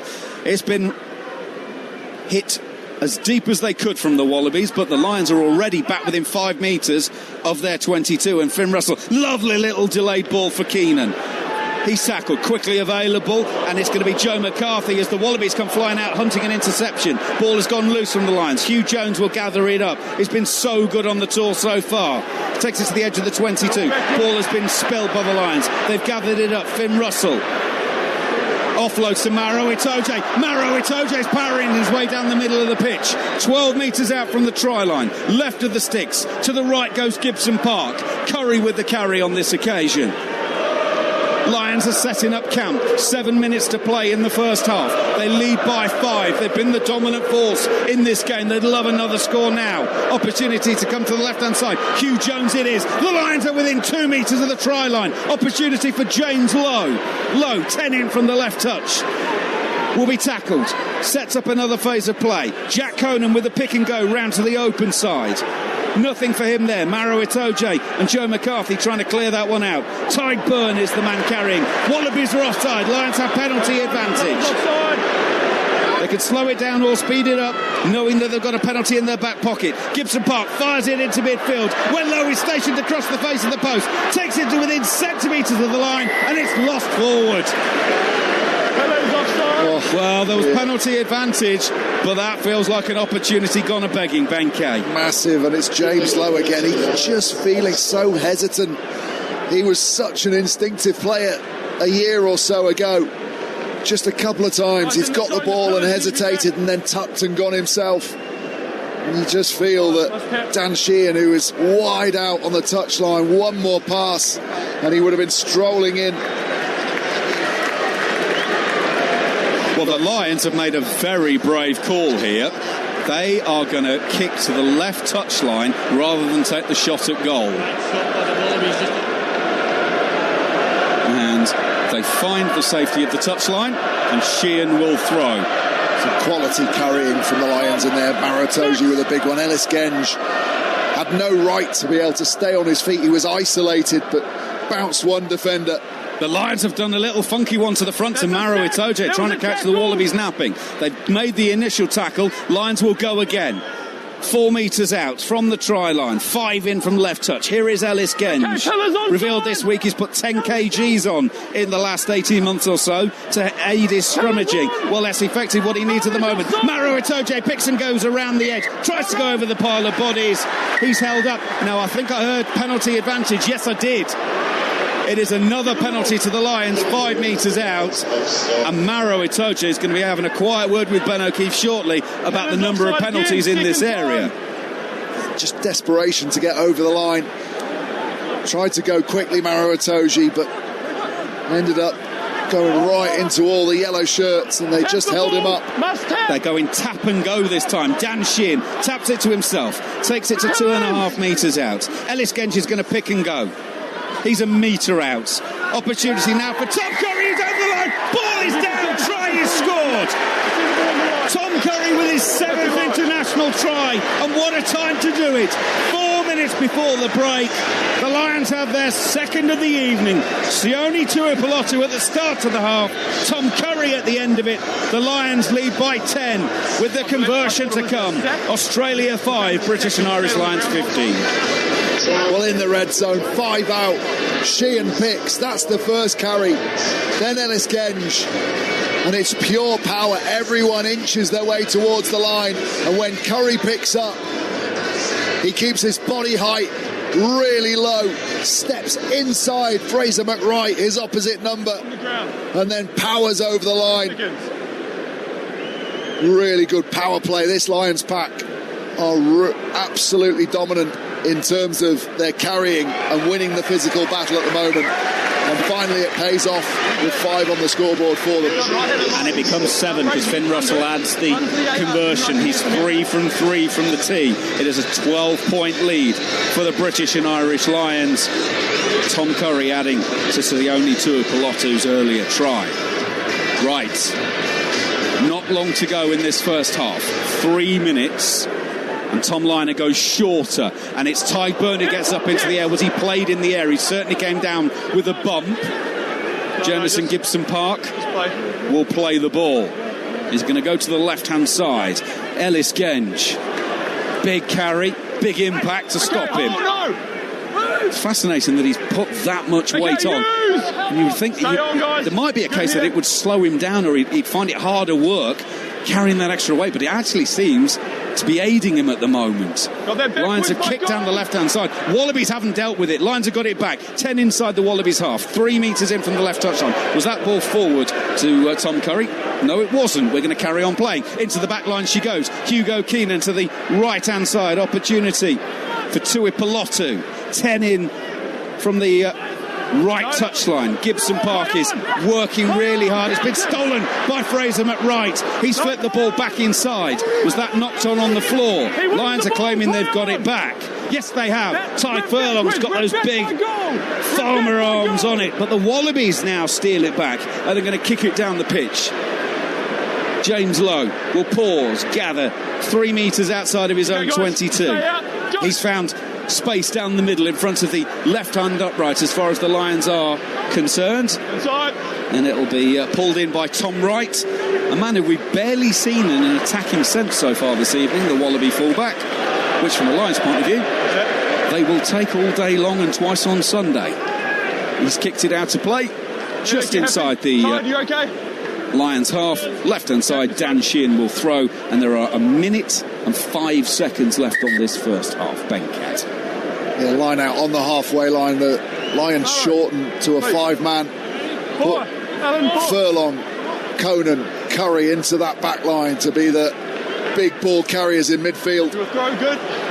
Lions once again call a 4-man line out, but this time they go the short one dumped in at the front and try and send Dan Sheehan scurrying down the left touchline. He makes 6 or 7 metres. Gibson Park will play it to Joe McCarthy. McCarthy is tackled 10 inside the Wallabies half. We're down to 30 seconds left in a first half that, generally speaking, the Lions will be pretty happy with. 2 tries scored. Ball has gone up into the air. Oh, Tom Liner comes forward and is tackled in the air. Easy. He was definitely still in the air. Easy, guys. Easy. I think it's Ellis Genge who's come in from the side. No, it's Curry. Not Curry. What I would say is that the Wallabies players were running those escort lines, which you can't do. Lowe goes up in the air and Curry just gets his timing wrong. He hits him just, actually his feet aren't far off the floor. It'll be a penalty, nothing more, I don't think. So Liners, I reckon that would be 10 centimetres off the floor. That's how close that was. So it's a penalty only, and the half can't end on a defensive penalty. So Liner he's made a horrible mistake. He's tried the outside of the foot banana kick to find touch. Finn Russell realised it was dying, started off the field of play, runs onto it, catches the ball, and then simply turns around and walks off the pitch behind him, and that is the end of the first half. The chance for the Wallabies to have one more crack before half-time disappeared. So the British and Irish Lions are 17-5 up at half-time. Sione Tuipulotu and Tom Curry have scored. Hugh Jones got very close, but it was ruled out rightly. Finn Russell has had 3 successful kicks, 2 conversions and a penalty for the Wallabies. Max Jorgensen on 29 minutes. Tom Liner not able to convert that. Now there's hang on a minute. We may not have half-time, folks. Just hold on here. Alfie, what's happening down in front of you? Well, the Wallabies players are still out on the pitch. All the Lions players have gone down the tunnel, and there was a discussion between the referee and the assistants about whether it should actually be half-time. A lot of confusion. The Wallabies were claiming the game should play on, but we have now, it seems, reached an agreement that is the half-time whistle. For a moment, I thought we might have a situation where the Lions would have to come back out before finishing the first half. But there you go, half-time here. Dominant performance from the Lions. Cheers, Alfie. I assume that was all related to the fact that Finn Russell is allowed to be off the pitch, but he's got to catch it on the pitch, and I think the Wallabies were trying to claim he didn't do that, which would have been their line-out. But it is half-time. We got there in the end, Shaban, with the Lions leading 17-5. Good morning. You're listening to Supersonic Saturday here on Talksport. The first test is well and truly underway between the Wallabies and the British and Irish Lions. As Maka says, Australia 5, the Lions 17. Ben Kay watching in Brisbane, and here with myself just now, Alex Cuthbert. Lions fired up. They're powerful in that first half there. Yeah, absolutely dominant. Physicality, their attacking breakdown, I've been really, really impressed with. I think the kicking game as well, especially down Jorgensen's side, they're getting a lot of joy there. The Wallabies really struggling in attack, quite blunt, not quite easy for the Lions. They're dominant, they're tackling in twos, winning that physicality battle at the breakdown, and Australia having to kick a lot of ball back. Obviously they got joy with that one up and under, and obviously Jorgensen scored, but Lions dominant. I think that we spoke about it earlier, and they've really showed it. Ben, it's hard for you to see it any other way, I would imagine. Yeah, absolutely agree with everything that Alex has just said there, and it's the physicality. Every time the Wallabies carry in, they're stopped dead, and the Lions fight and drive them back half a metre, and it's the opposite. Every time the Lions are carrying into contact, they're winning that initial collision, and if they're only getting 1 or half a metre, they're getting quick ball off it. If they're getting more than that, they're making half breaks and getting their hands free. So the score probably flatters Australia slightly going in at half time, but that gives Joe Schmidt something that he can now get amongst his players and say, look, we probably should be further down, but let's make sure we sort it out, go back, be more competitive in the second half. And a brilliant start as well from the Lions, Alex. That's what I think the fans really wanted to see, considering the warm-ups have been slower starts. Yes, they have. It was a bit of a slow start, but today was perfect. 3 points after a minute, but we saw straight away, didn't we? Tom Curry, massive hit. Next phase, Tyburn straight over. 2 players that everyone was questioning whether was it correct for them to play. Well, that settled that straight away, and I think those 2 have had real impacts in the breakdown. And for me, Lions just got to be a little bit more patient with ball in hand. There's a couple offloads where they just need to keep. They're going through the phases against Australia. They're going to get a lot of joy. Discipline now for Australia is a bit of a worry. Next 1 or 2 yellow cards, we could see a yellow card, and then it could really spiral. Yeah, talk to me about that Tuipulotu try then at 9 minutes, Ben Kay, because the Wallabies were a bit all over the shop in that moment, but there was just that magic from Finn Russell, wasn't there? Yeah, it was great build-up play initially for him to provide the opportunity for the line break. He just held on the ball for a fraction of a second, went himself, committed defenders, and as they stepped in, instead of giving the ball before contact, just pushed his hands through the tackle and offloaded behind, and then that forced all the Wallabies to come down to, as we're looking at it, the left-hand side of the field. They got a little bit narrow, and as he went back to the opposite side, he just seems to have so much time on the ball, and he hesitated, made them show their hand, and then just threw the ball over the top of all their defenders. Tuipulotu just walked in untouched. Ben, obviously Finn Russell's looking like he's having an armchair ride, isn't he, in terms of the amount of time he has on the ball. Australia defence, and they're not looking to put any pressure on him at all, really, because he seems to have so much time in the 22 and just pick his options. I think because of the way the Lions play, which is often either a forward carrier or Tuipulotu going to the line and then pulling it back to Finn Russell, but because all those forward carriers, if they're choosing to run themselves or Tuipulotu's choosing to run himself, because they're winning those collisions, that they're almost the Wallabies can't get off them quickly enough to get and put pressure on Finn Russell. They're having to stay for the big power carriers, and then if they are tipping it back to Finn Russell, he's got a fraction of a second more to pick his pass. So that's the big worry. I think where they need to get to, we saw it a couple of times in the first half, they need to slow the Lions ball down so they can get their defence in place, and they're going to be harder and harder at the breakdown as this half goes on, I think. He's getting a lot of love just on my timeline just now, Finn Russell. He's trending at the moment. What is it, Alex, that separates Finn Russell from the rest? Obviously everyone thinks he's that sort of mercurial sort of player, but I think he's way more consistent now. I think the difference with him, he puts players in, he's got that little delay pass, his little offload, that set up the first sort of try really with, obviously I think Ellis Gaines went through, and it's just the little bits in his kicking game is right on money as well, and obviously Joe McCarthy had another opportunity, didn't he? If any other player, maybe James Lowe or someone on the wing, and they're scoring there, and like I said, you give Finn Russell time, he's got so many options, he can think quickly, and and he's a dangerous player. And I think, like you said, Ben Kay said there, if Australia aren't coming any harder at that breakdown, it's only going to get easier for him. Absolutely. We're at the Suncorp Stadium in Brisbane, just half time now. The kids coming out onto the pitch, that's what you like to see. You need a number of Welsh kids flying out there now, don't you, Alex? You're looking, come on, yes. Come on. You're listening to Talksport Supersonic Saturday with you here. We're watching the British and Irish Lions in their first test against the Wallabies, and they're doing lovely. Wallabies 5, the Lions 17. A huge second half. On the way next on Talksport. Cricket. It's built for big moments. And Betfair is built for cricket. For the one-handed catches. The wicket-taking deliveries. The run-outs, reviews, ramp shots and sweeps. For every swashbuckling, six-hitting, match-turning moment. And for every umpire's call. We're ready for all the action from the England v India Test Series this summer. Are you? Betfair. 18+Gamblerware.org. The Qatar Airways British and Irish Lions Tour of Australia, live on Talksport, with coverage sponsored by Tenor Men. With Tenor Men's unbeatable product lineup, you get the protection you need for the lifestyle you lead.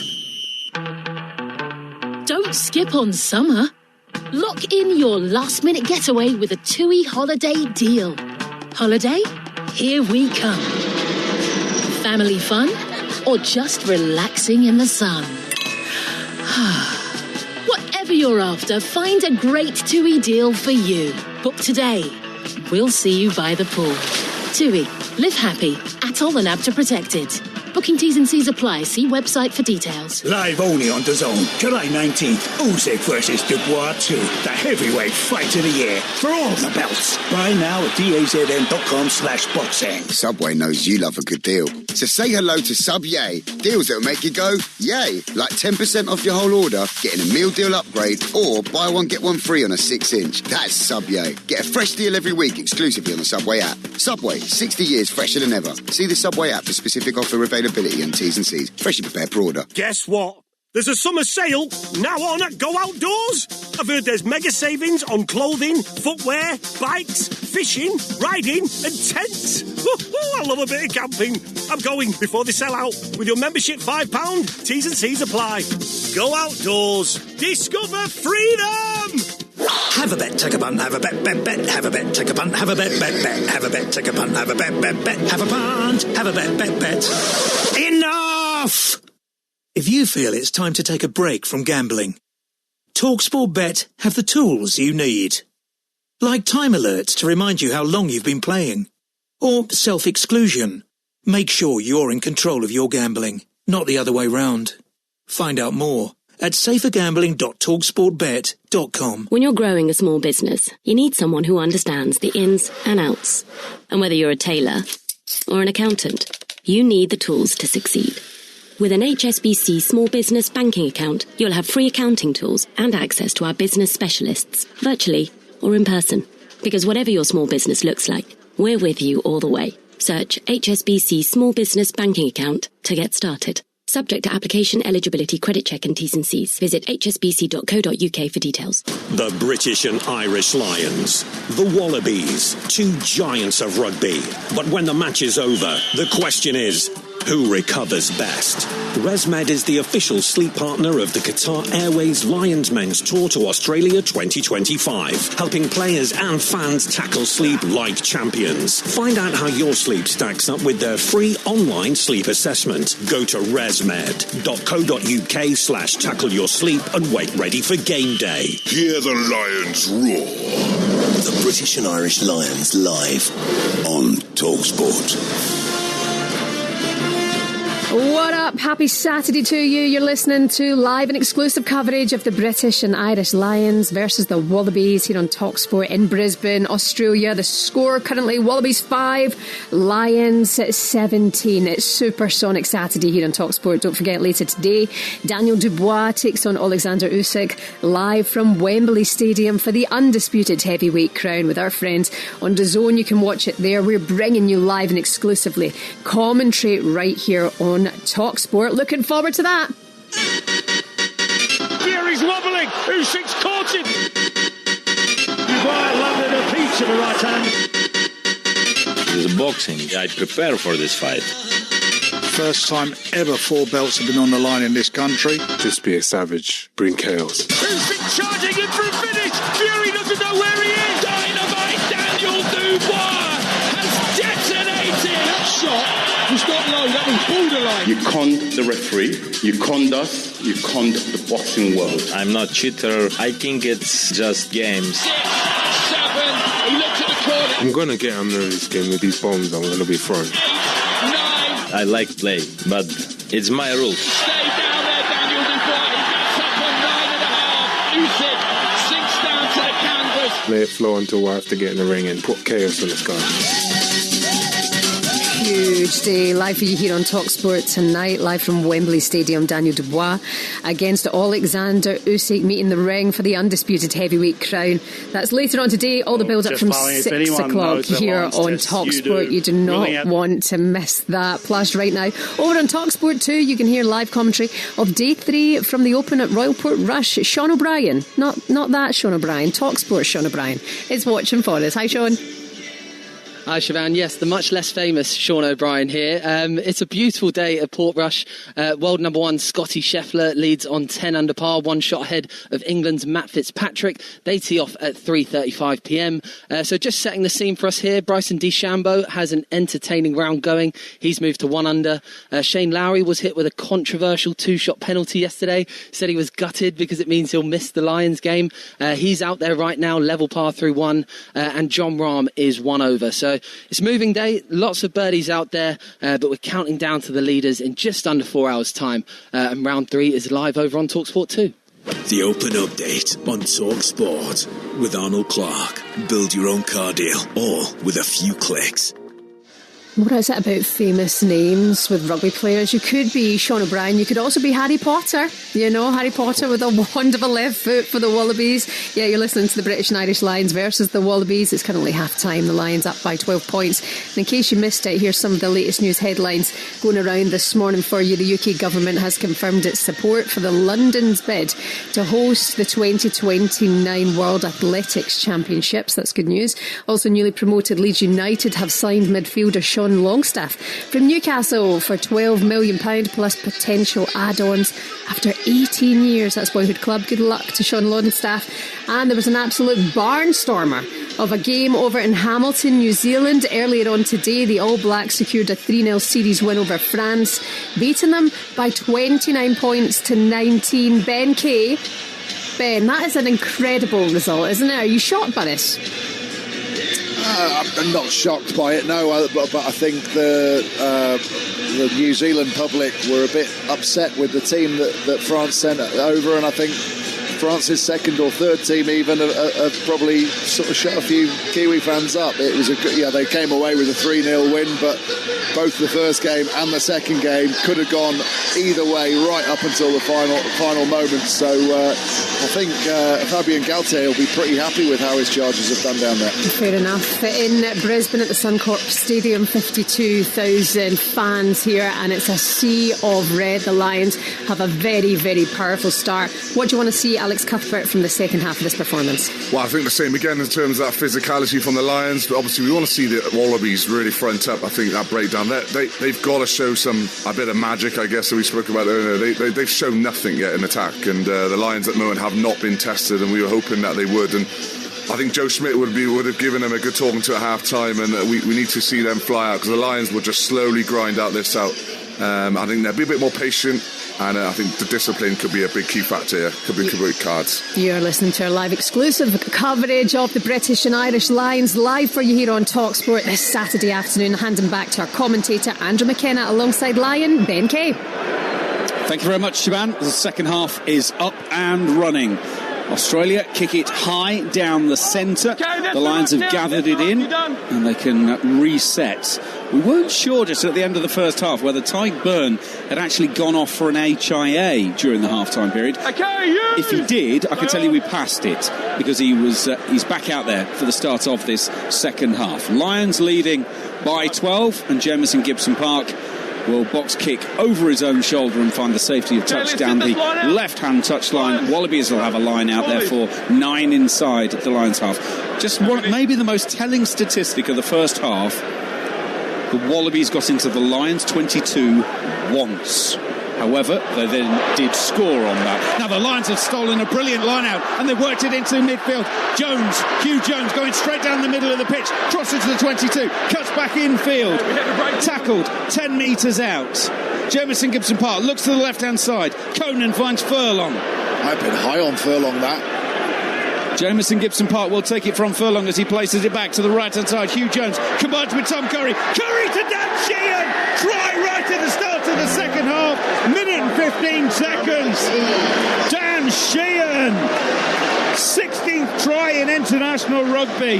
Now that is a statement at the start of the second half. 90 seconds in, Lions have their third try, and it all comes from Tom Curry's work at the line out. The Wallabies were going over the top, and Tom Curry says, oh no you don't. Brilliant reaction from Curry. Jorgensen was the target right over the top of the line out, coming from the back line. Tom Curry read it, stuck his big right hand out, knocked it up to himself, fed Hugh Jones, and Hugh Jones tucked it under one arm. I thought he might have bombed the opportunity. Freeman couldn't read what the Scottish centre was doing, but they recycled the ball. Hugh Jones reloaded down the right side, fed Curry, who timed his pass to perfection to Sheehan, and Sheehan just had enough room in the corner to slide in. And Finn Russell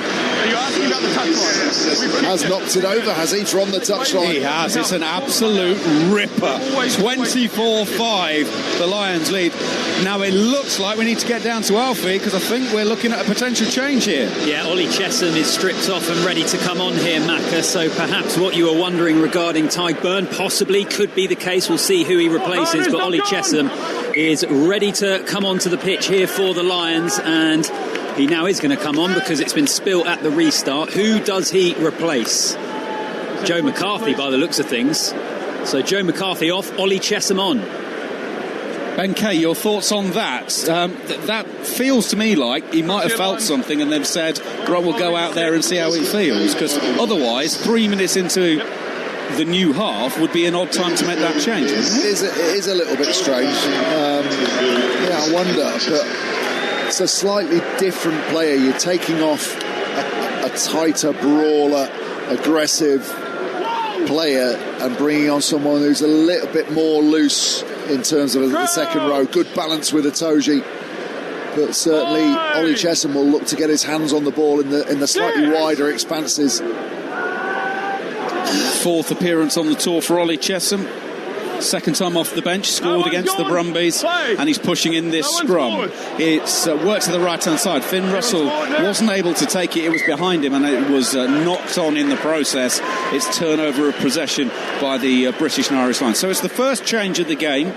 Joe McCarthy being replaced by Ollie Chesham. Ellis Genge, Dan Sheehan, Tyg Furlong still up front. Ollie Chesham and Maro Itoje now in the second row. Tyg Burn could have moved up to the second row if they wanted. He stayed on the blind side. Tom Curry on the open. Jack Conan at number 8. Jamison Gibson-Park and Finn Russell are the halfbacks still. Sione Tuipulotu and Hugh Jones in the centres.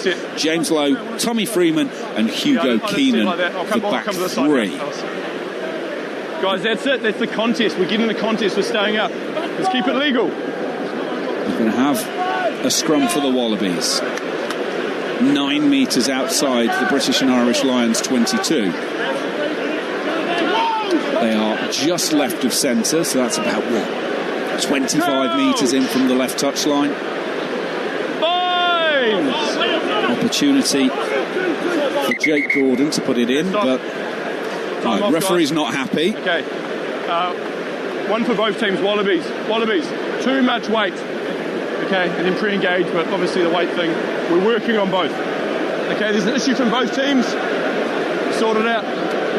James, I see that. Okay. Nice and stable here. Talking of weight, of course, there's plenty of weight this evening. Wembley Stadium. Daniel Jabbar and Alexander Usyk. It is live on Talksport this evening. The undisputed heavyweight crown. Summer of sport. Yeah, sport doesn't stop in the summer. Certainly not here on Talksport. Let's have another go at this scrum then. Front rows go together and are stable. Jake Gordon puts the ball in. He'll fire it to the right-hand side. Combines with Len Ikitau. Tom Curry gets in the way to slow down that particular ball for the Wallabies. Fraser McWright will pick and go around the edge, and the Wallabies have been penalised that Fraser McWright ran behind his own player, and that other player, Gordon, therefore denied the opportunity of the Lions players to make a tackle. It is an obstruction call, and that is a full penalty, so Finn Russell can clear from his own 22. Ben Kay. Well, the Wallabies just desperate to try and get bodies in there quickly enough to make the clear out and stop the Lions slowing them down, stop them turning them over, and this just get a little bit enthusiastic and get in front. It's the number 5, Jerry Williams, that gets slightly in front of Fraser McWright, trying to be there to latch on to him, but the ball's not been lifted. Jeremy Williams only has one international try, and it came against England in the autumn. Made his debut against Wales last summer. He's not able to win the line out, and the Lions have it. Finn Russell goes high, crossfield kick to the right-hand side towards Tommy Freeman. Freeman gets hands on it, not able to pull it in, and the Wallabies will gather it in through Sualihi. He's on the ground. It'll be cleared. Tyg Burn and Ollie Chesham are up so quickly that Nick Frost, the second row, was on carrying duties, was almost tackled before he'd caught it. down to Alfie in a minute there, because Tom Curry's just a little bit doubled over there. I'm not sure if he's holding his wrist or not. Get Alfie to keep an eye on that. We'll check in shortly. Finn Russell's tried to kick through. It's been charged down by the Wallabies, and the Lions have gathered it in. They fired it to the left-hand side from Keenan to Hugh Jones. Hugh Jones, right-footed kick. Lands 15 inside Wallabies half. Tom Wright, the fullback, has it coming forward. He's tackled by Hugh Jones, still inside of their own half. Wallabies are doing an awful lot of work to basically regain parity and not go backwards. It's going to go back to Liner. Slow ball for him, so he hoists it into the air. Underneath that is Keenan. Keenan manages to offload to James Lowe. He's got a cannon of a left foot, but he elects to give it to Finn Russell instead. He's going to drive it down the middle of the pitch, try and back up the Wallabies once again.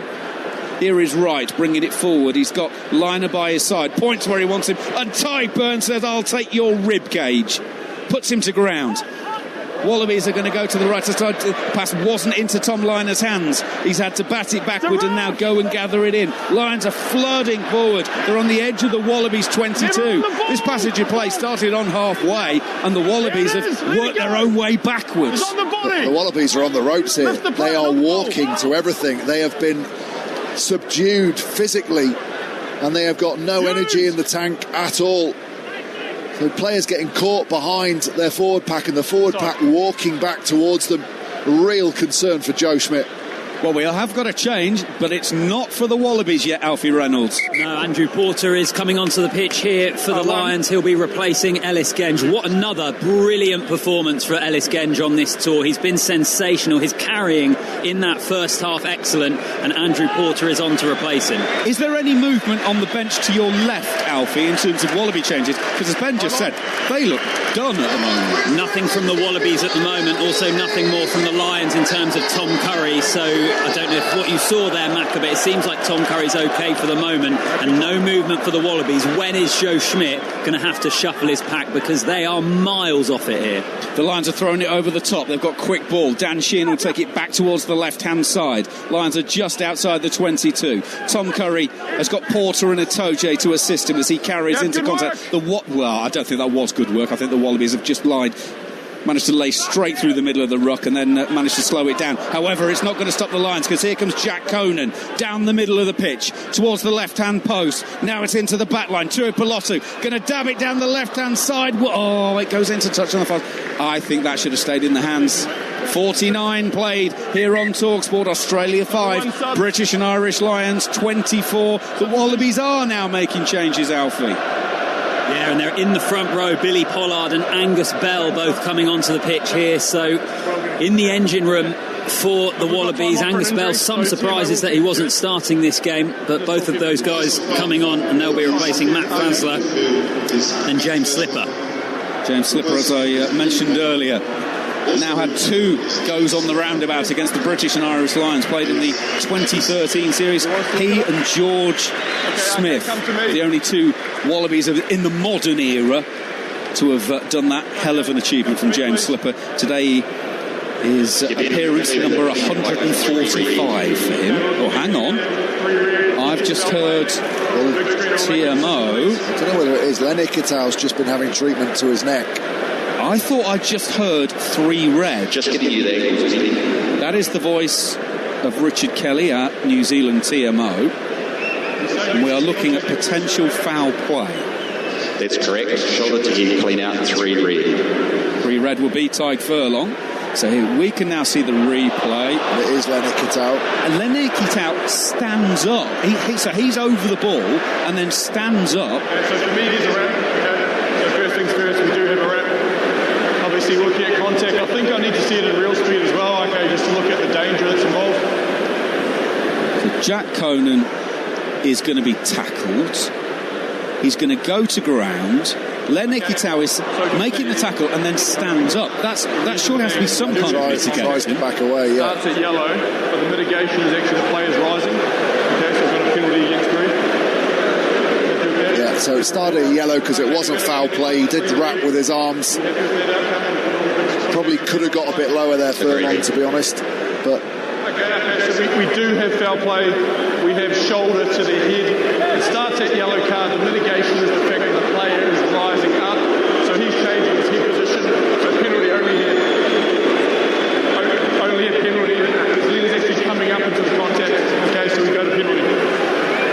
appears that July is pantomime season in Brisbane. It's normally around Christmas. Actually, funnily enough, talking of Christmas, I was in the supermarket today, just round the corner from our hotel.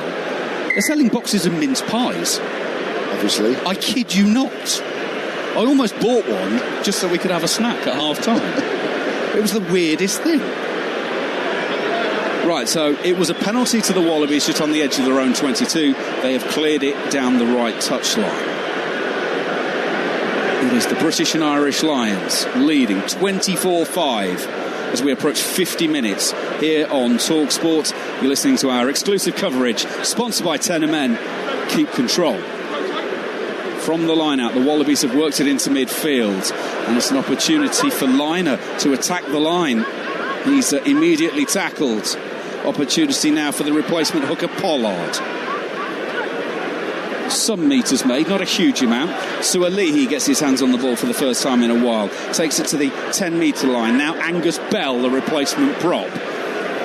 Can he get some forward momentum? Well, the Lions are coming forward again. So again, the Wallabies have gone 3 or 4 phases there, but are essentially where they started on the field of play. Now they come to the left-hand side to Harry Potter. He's clattered almost immediately by Tommy Freeman and Hugo Keenan. Harry Wilson, the Australian skipper, is taking it. Alan Alatoa. But again, the tackle is made on Alatoa on the 10-metre line. They're going through phases, and the pressure from the Lions tells, because it is knocked on, and Nick Frost, the second row, isn't able to take that one in. All that pressure counts for naught. The defensive pressure for the British and Irish Lions stands up, and they will put into a scrum, leading by 19 points here on Talksport. Ben Kay. I actually thought that was the best attack we've seen from the Wallabies. Well, they didn't get a huge field position change. Some really good carries. They won a few collisions. Len Ikitau started it all. That gave them the initial momentum. But for the first time, we saw the yellow shirts going into contact and not being knocked back.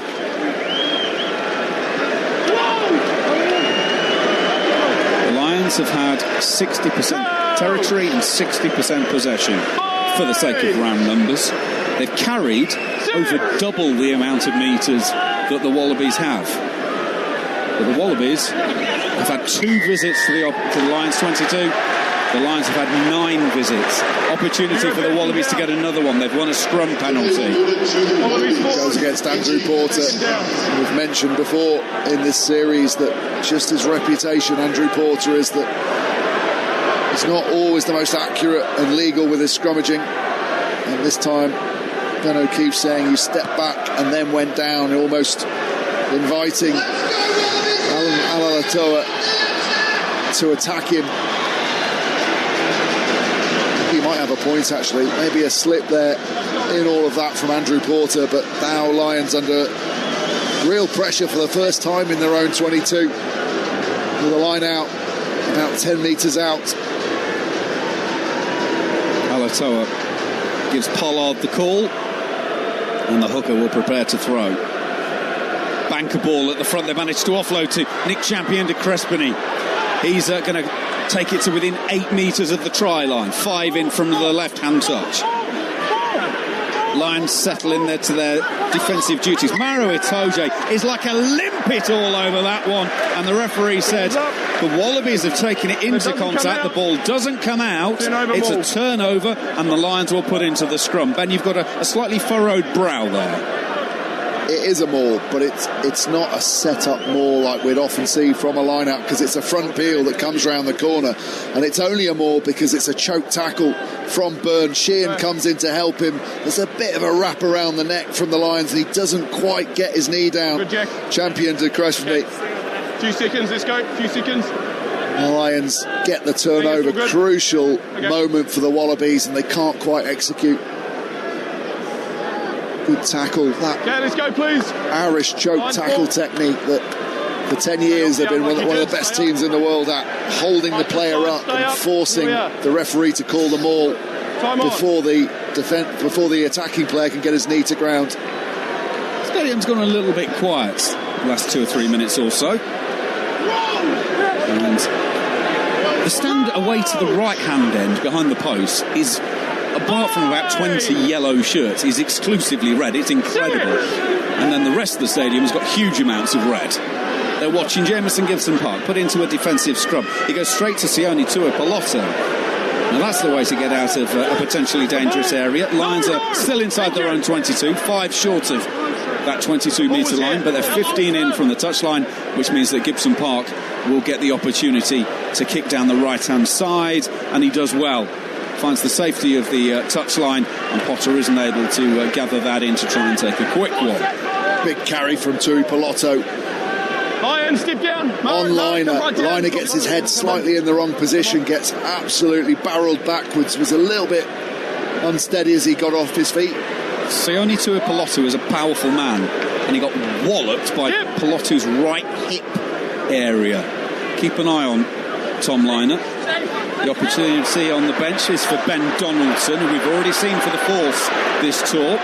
Wallabies are coming down the centre of the pitch, just outside the Lions 22. Porter will make the tackle on Pollard. To the left-hand side come the Wallabies. Tackle made by Dan Sheehan on this occasion. Now Angus Bell, the loose head prop. It's almost exclusively forwards at the moment. Liner gives to Sualihi. Curry and Tuipulotu will bring him to ground. Wallabies are going to go to the right-hand side. Ikitau tries to run through Maro Itoje. You're not going to do that one, Len. Set up another face. Tom Curry is penalised for a high tackle. He was coming flying out there to try and put pressure on. The tackle rides up. Wallabies are able to come to the left-hand side. Harry Potter stabs a kick through to no one, knowing he's got penalty advantage, and they will have a penalty bang in front of the sticks. 55, almost 56 played here on Talksport. The Wallabies are 19 points down. It's Australia 5, British and Irish Lions 24 in this first test match of 3, exclusively live on Talksport. Tom Curry needs to be a little bit careful. He's already tackled a player in the air. Now that's a high tackle. He's so physical. He's so aggressive, Tom Curry. We have seen on a couple of occasions in international jerseys him get his timing slightly wrong, and it cost his team. Just needs to make sure he doesn't get on the wrong side of the referee. Wallabies have kicked to the right touchline. They are 9 metres out. Who's in, Inga? Who's in? 6. Pollard to throw. Stay receiver, Jack. Crazy receiver. It is a line out with 6 forwards from either side in it, and they're going to Wallabies throw to the front to Harry Wilson. It's immediately transferred into the middle of the park. Ikitau combines with Sualihi. Opportunity now for Liner. Tries to take it into contact once again through Conan.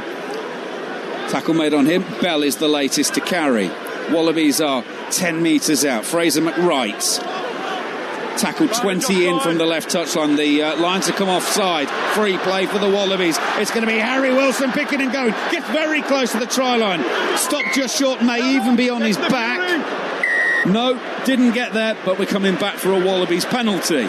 Wallabies for the first time are now starting to build the pressure in the British and Irish Lions 22. It's James Lowe that rescued the Lions there, just got his hands under the ball as Harry Wilson it's held up initially.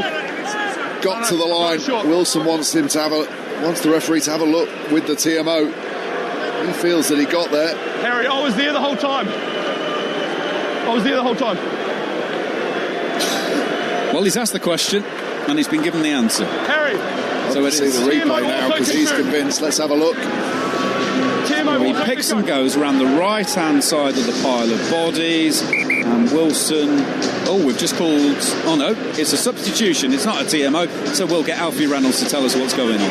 Yeah, Will Stewart is onto the pitch for the Lions, as are Bundy Aki and Ben Earl. And I can see Tom Robertson, the replacement tight head for the Wallabies, is coming on as well. And we might even be having Tom Hooper. So plenty of replacements coming on. We're approaching the hour mark. It's good timing of the Lions substitutions there. The Wallabies were just starting to change the momentum slightly, bring on some fresh legs. They've got a line out to defend. 7 metres out, the Lions. Sione Tuipulotu and Tom Curry, the men who have made way. Wallabies have tried to drive the line out. Len Ikitau has a go. He's 6 metres out from the try line, 10 in from the left touch. Nick Champion de Crepine. They're going the power game, trying to if you like, fight fire with fire, but the Lions' defence is holding at the moment. Opportunity for the Wallabies. Ben Earl tries to get in over the ball. He's not able to. They're just to the left of the post, 7 metres out. Suaalii thought he saw some space around the edge, and Maro Itoje close that up pretty quickly and makes the tackle. Angus Bell with the latest drive for the Wallabies.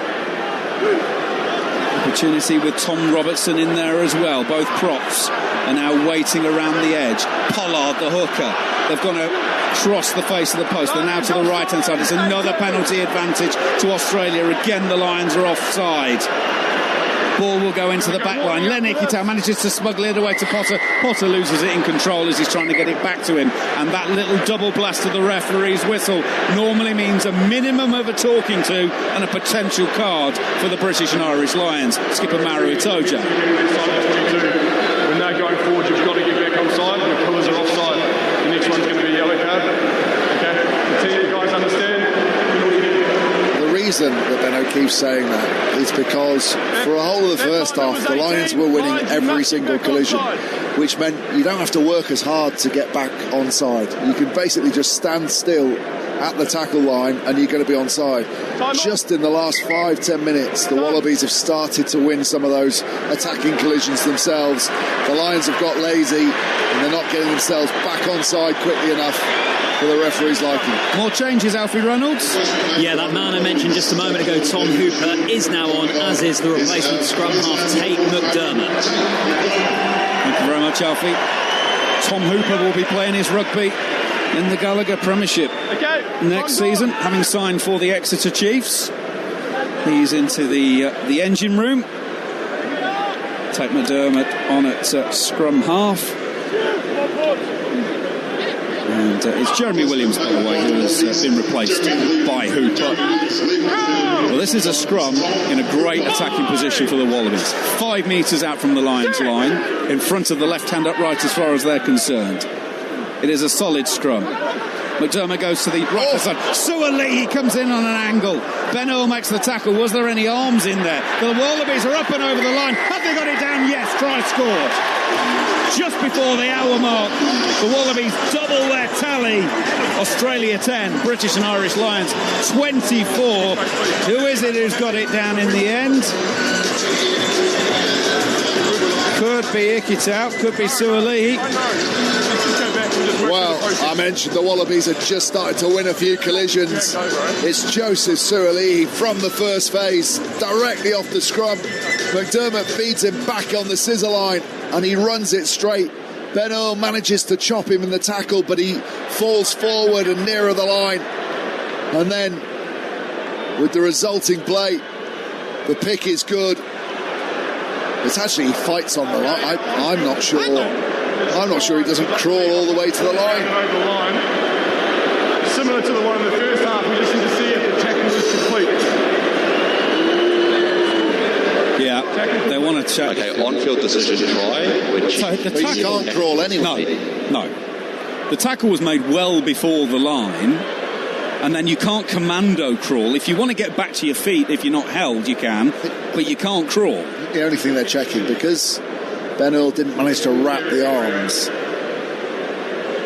has he always got momentum? I think there's a secondary tackle that comes in there from, I think it's Conan, who keeps him on the floor and then he goes again. Well, this will be significant. It's not a very good looking tackle by Ben Earl as well, we need to say that.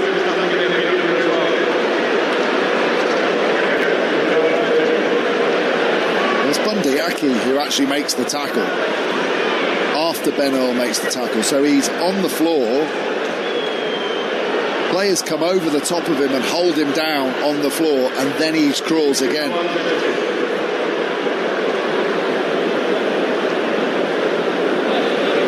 Okay, so we just go through firstly. So the first, we believe that 21 doesn't use both arms in the tackle. So that's potentially the first infringement, so we'll play advantage from that. We just want to make sure that the ball is grounded. He does run. He tries to. It just doesn't look very good. I can confirm there are arms as a tackle. There's no foul play with the tackle.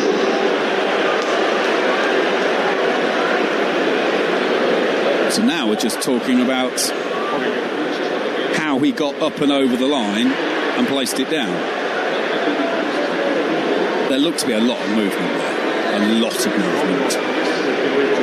I think if the Aki doesn't come in there, I think it's a try, but it's not. There was no foul play by Red and the leader.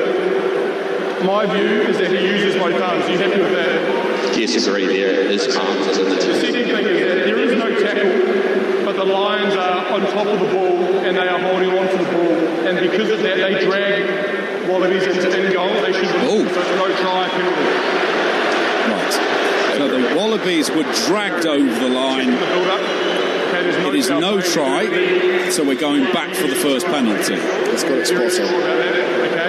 Afterwards, there's no tackle, but there's the Lions players on the ball. Joseph needs to release the ball, he doesn't, and that's how he gets it in goal. So it's a penalty here, no try. So after all of that, the Lions actually get a penalty. The Wallabies don't score, and the Lions will get an opportunity to clear. Took a while to get there, but he's absolutely right with his decision making. There was an arm in the tackle. TMO helped him with that one. Then as Suoli, he went to go again because he wasn't held. Bundyaki came over, gripped hold of the ball. Suoli at that point has to release it. He doesn't. He keeps going forward over the line and dots it down. There's a change for the Wallabies. It is a significant one, Alfie. And it's that man that we spoke about a lot in the build-up, Tom Liner. He is being replaced by Ben Donaldson on the hour mark. And amongst all of that as well, Macca, with the TMO, Ronan Kelleher has come on in place of Dan Sheehan for the Lions. Thank you very much. Well, I was watching the screen. Penalty advantage! Here in the stadium, Ronan Kelleher on in the front row. Clapsing. Now, the Wallabies have been penalised. 19 gold, collapsing. Tom Hooper collapsing them all, so it is going to be another opportunity for the Lions to move their way down the pitch. They're 15 short of halfway at the moment, left hand side. Finn Russell can therefore drive this one down that far side of Suncorp Stadium, and the Lions will have a line out 11 metres inside of the Wallabies half. Don't forget, we'll do this all again with the second test next Saturday morning. There's another game between then and now, though. The First Nations and Pacifica side will take on the Lions in Marvel Stadium in Melbourne on Tuesday. That game on Talksport 2. And then it is the Melbourne Test against the Wallabies at the MCG. Now, the line-out's not gone terribly well for the Lions there. Ronan Kelleher could have been penalised for a dummy throw. The timing wasn't quite right. He ended up throwing it straight over the top to no one in particular. And the Wallabies have gathered it in and drilled it down the pitch. Lions, therefore, will have another opportunity at a line-out, but 50 metres back from where the previous one was. 62 on the watch. Lions lead by 90. Australia 5. British and Irish Lions 24. There's another line out who's gone a bit scrappy. Jack Conan has picked up the loose ball though and manages to get the offload away to Bundyaki. Bundyaki can't pull it in. It wasn't an easy ball to pull in, to be fair. The Wallabies have it, 5 inside the Lions half. They're going to come to the left hand side. Donaldson. Opportunity for Suoli to carry into traffic. Finn Russell with the tackle on him. Harry Wilson, the number 8, is going to gather it in. He's going to kick it down the left-hand side. Full race for the left corner. And Harry Potter wins the race, but he can't put the ball in and gather it. And it will be into touch, short of the try line. It will be a British and Irish Lions line out. Just a little reminder for the Wallabies that it only takes a second to score, and sometimes it comes from an unusual source. But this occasion, Harry Wilson's kick was a very, very handy one, Ben Kay. He's so unlucky, Harry Potter, because Wilson's kick is perfect, rolls all the way down the touchline, and it's only the final bounce that kicks off at a 90-degree angle and takes the ball into touch. Otherwise, Harry Potter was dotting down there, and the Wallabies would have reduced the deficit to 12. Finn Russell is just stretching out his right calf in the in-goal area. I wonder if a little bit of cramp is kicking in. It can be very humid in Queensland. It's not this evening. But at the end of a very high intensity test match, we're into the final quarter now. Marcus Smith on the bench, should there be an issue for the Lions. scrum 5 metres out from the Lions line, and Bundyaki is given carrying duties, makes 3 or 4 metres as the Lions take it forwards. Jamison Gibson Park will kick right-footed down the right touchline. Potter will watch it sail over his head to the safety of the touch and line out to the Wallabies. And you might just hear Ben O'Keefe, our referee, saying to Jamison Gibson Park, just remember you're not allowed to fake at the base of the ruck, so please don't do that. The Lions could do with a bit of field position now. They've been camped down in their own half for a good 15 minutes, it feels like. Wallabies win a line out that probably wasn't straight, but the Lions didn't put anyone up, and that means that it doesn't matter anymore. Wallabies therefore have the ball. Jamison Gibson Park comes flying into the defensive line now. Tyke Byrne makes the tackle on Fraser McWright, flanker on flanker. McDermott gives to replacement hooker Billy Pollard. Australia are 7 or 8 metres outside of the Lions 22. Will Stewart with a big strong carry drives them back a little bit further. McDermott waits till his carriers are in line, and Tom Hooper is the man who is carrying. Now the Lions have committed another infringement at the ruck, so it's penalty advantage to Australia.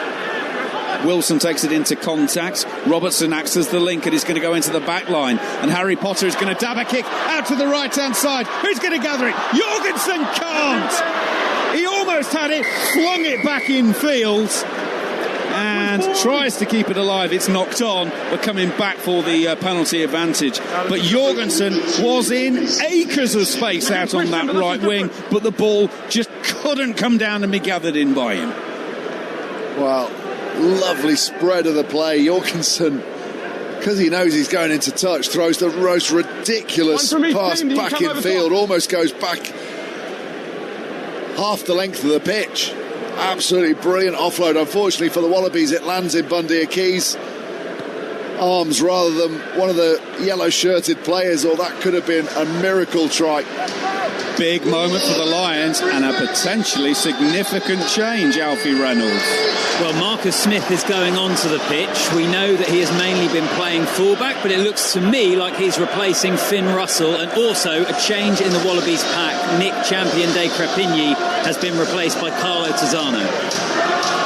Finn Russell leaves the field. 66.5 minutes, so Marcus Smith is in at 10. The Wallabies have won the line out. They're going to drive it through the forwards. Lions have got all hands on deck defensively. 3 metres out from the try line. 5 in from the left touch. Opportunity for Nick Frost, the second row. He won't get there this time. Mind you, the Lions are on an offside yellow card warning here. They've got to be very careful on their own line. Fraser McWright has a go. He's defended on this occasion. Pollard comes to the left-hand side. Tyke Byrne with another tackle. The Lions go again. Freeman, Kelleher and Will Stewart all in with the next tackle. Maro Itoje leads the forwards out to make another attack as the Wallabies come again. Tizzano, new onto the pitch, tries to go from 2 metres out. Nothing for him on that occasion. Fraser McWright will go around the edge. Will Stewart makes the tackle and gets underneath him. Referee desperately looking for the ball. Tizzano picks and goes around the right-hand edge. Harry Wilson thinks he's got there, and he has got there. Carlo Tizzano, freshly onto the pitch, scores the try. The Wallabies' second of the evening. The man who a couple of years ago was playing for Ealing in the Championship in England is an international Wallaby. He's a try scorer tonight against the British and Irish Lions. And with 13 minutes to play, the Wallabies give themselves, well, a sniff.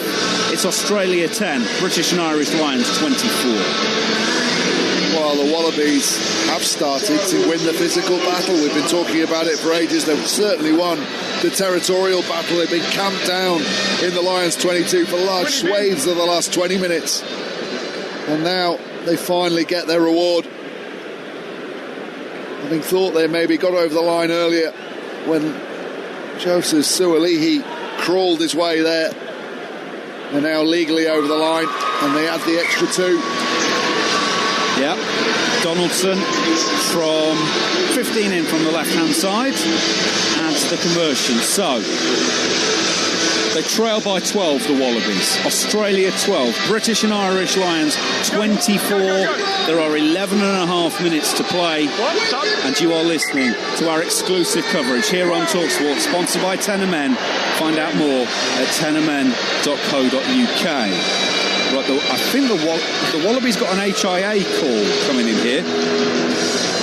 The referee is tapping his head and is trying to find a player, and Len Ikitau is leaving the field for, I believe, an HIA. Alfie, is that how you're reading that one? Yeah, I think you're right there, Macca. Andrew Kellaway on to replace him. Len Ikitau looks a little confused by that, but it seems like he'll go and get himself checked out.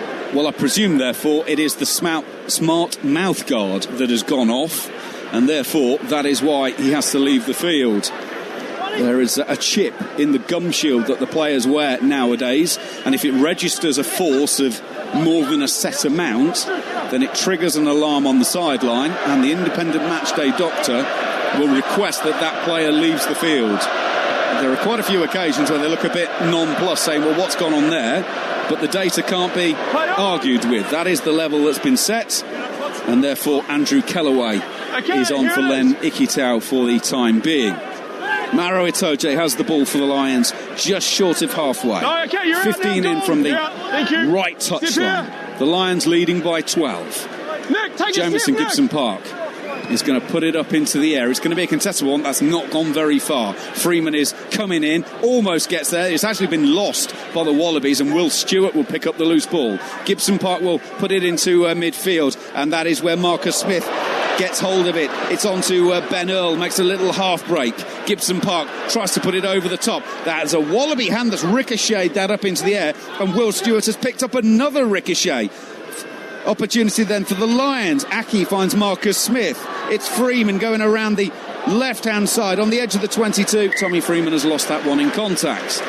Just that little bit of precision that was there in the first half, not quite as clean this second half, Bankers. There's an element of frustration in the Lions play. They've obviously been defending for long periods of the last 20. Their first real attack, and they're just trying to force things slightly. Freeman trying to put the ball behind, take McDermott's back as he came into the tackle, and just... we've just seen a shot of Andy Farrell as that ball was spilt, and he did not look happy, screaming to hold on to it, get some time in possession in the Wallabies half, relieve the pressure valve. Okay, let's go, please. Right then, chance for the Wallabies then. Crouch! They're on the edge of their own 22. Sit!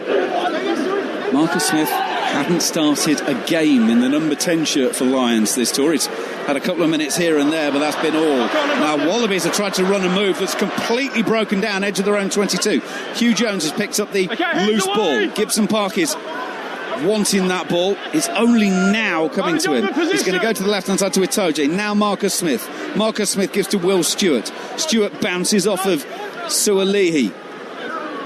Jack Conan is further to the left hand side. 5 in from the left touchline. Gibson Park shapes to pass, isn't held in the tackle, so he's allowed to carry on. Makes a few more metres. 8 metres out. Tyke Byrne takes it towards the try line. Lions a couple in from the left touchline. Will Stewart coming onto the ball.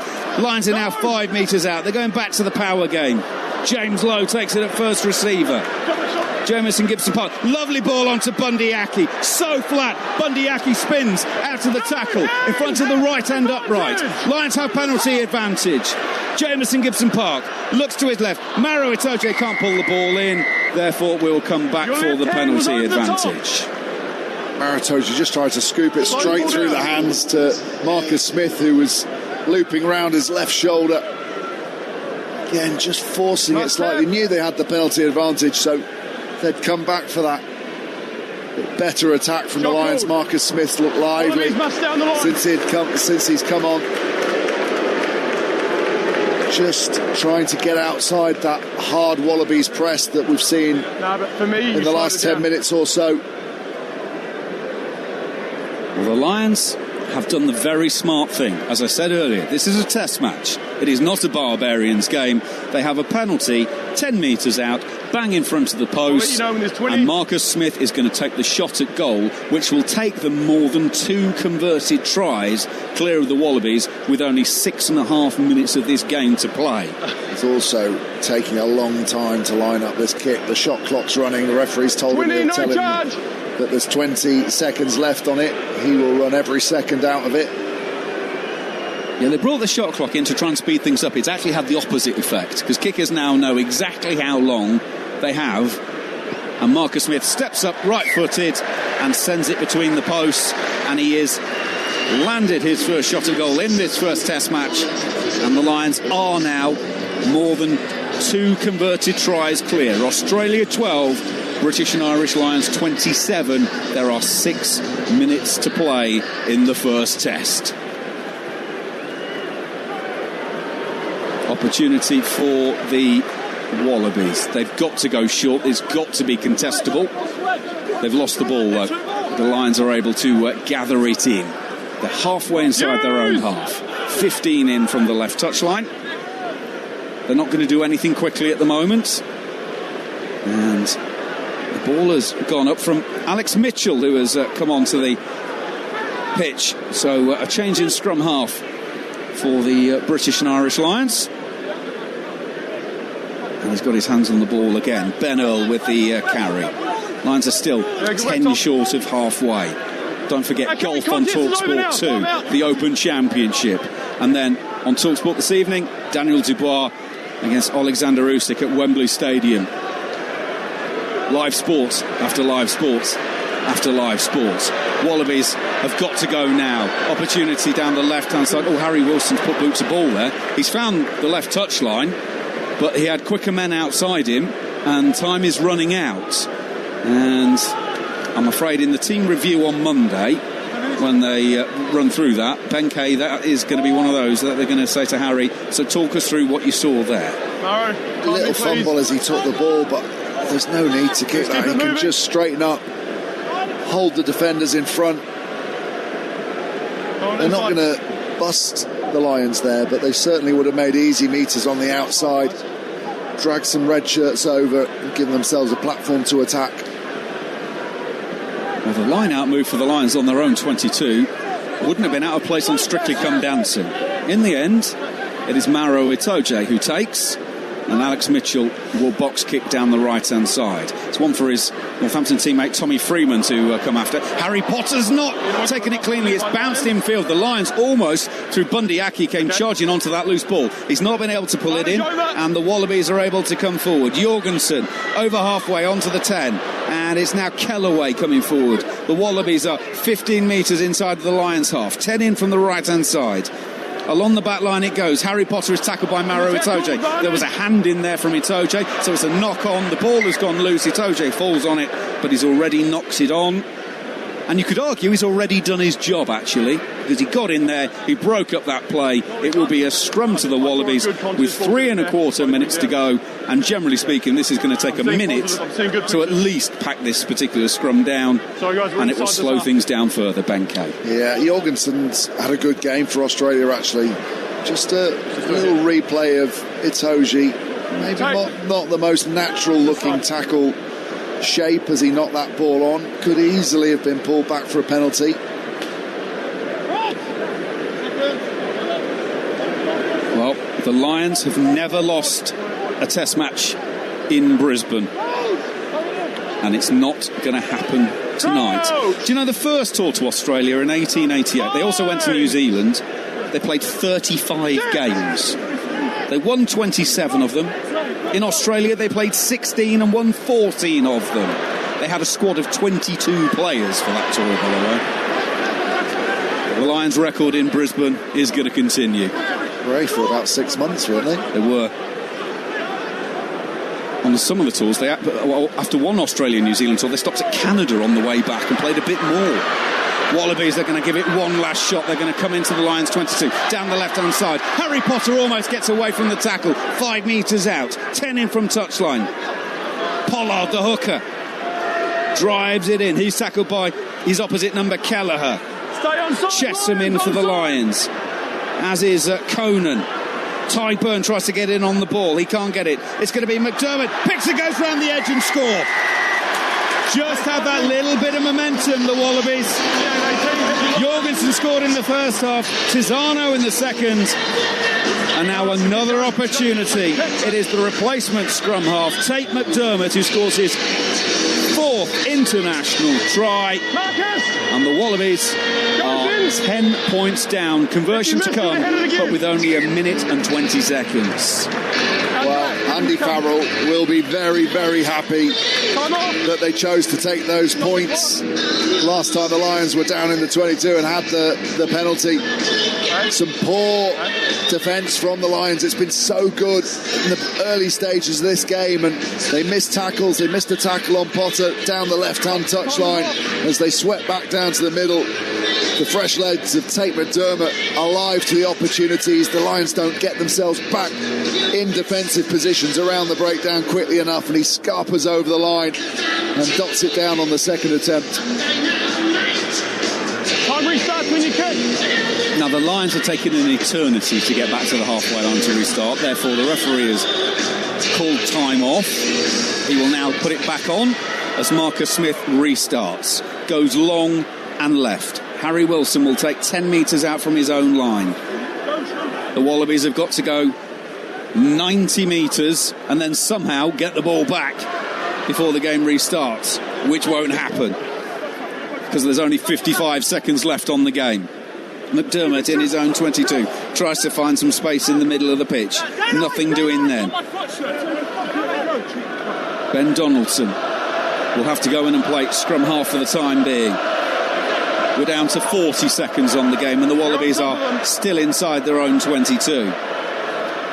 Robertson acts as the link man. He goes into the back line. Harry Wilson. Pass goes behind him. Jorgensen out wide will gather it in. There's 25 seconds left of the first test. The Lions are going to go 1-0 up in this series. There were such heavy favourites to do so, and it looks like they will be going to Melbourne, the MCG. They're talking about 100,000 people in the MCG next Saturday. If you've not got a ticket, then you need to be here on Talksport next Saturday morning. The Wallabies have worked it across the face of their own post. The ball to Harry Potter doesn't go to hand, it goes into touch. Now the ball went into touch before the siren for the 80 minutes, so we will play the line out, and it is a Lions ball. Do they want to have one more crack, or do they just want to win the ball, give it to Alex Mitchell and let him hoof it into the stands and crack open the beers? Well, Marcus Smith has just gone and put his head into the huddle of forwards who are about to call this line out, 5 out. He wants a try. Kelleher will throw this ball in. It's within driving range. Tyburn, Itoje, Conan and Chesham all there, but it's been picked off by the Wallabies. Justin Harrison, all those years ago, 2001, they've nicked a vital line out at the end. They're going to play from 2 metres out. Well, Harry Wilson got the ball on his own line and has turned around and kicked it dead. The game is over with the Wallabies captain admitting defeat. They couldn't win the game anyway, but they could have given it a crack, and I don't think that's going to go down particularly well with the Australian public. No. But frankly, who cares about that? The Lions have won the first test match. They scored 3 tries: Sione Tuipulotu, Tom Curry and Dan Sheehan. Marcus Smith added a late penalty, so the only points they managed in the second half were the Sheehan try, which was converted by Russell, and Marcus Smith's penalty. To be fair to the Wallabies, they fronted up more in the second half. Carlo Tisano and Tate McDermott going over the line after Max Jorgensen crossed in the first half. But the Lions go 1-0 up after the first game. 2 more to come.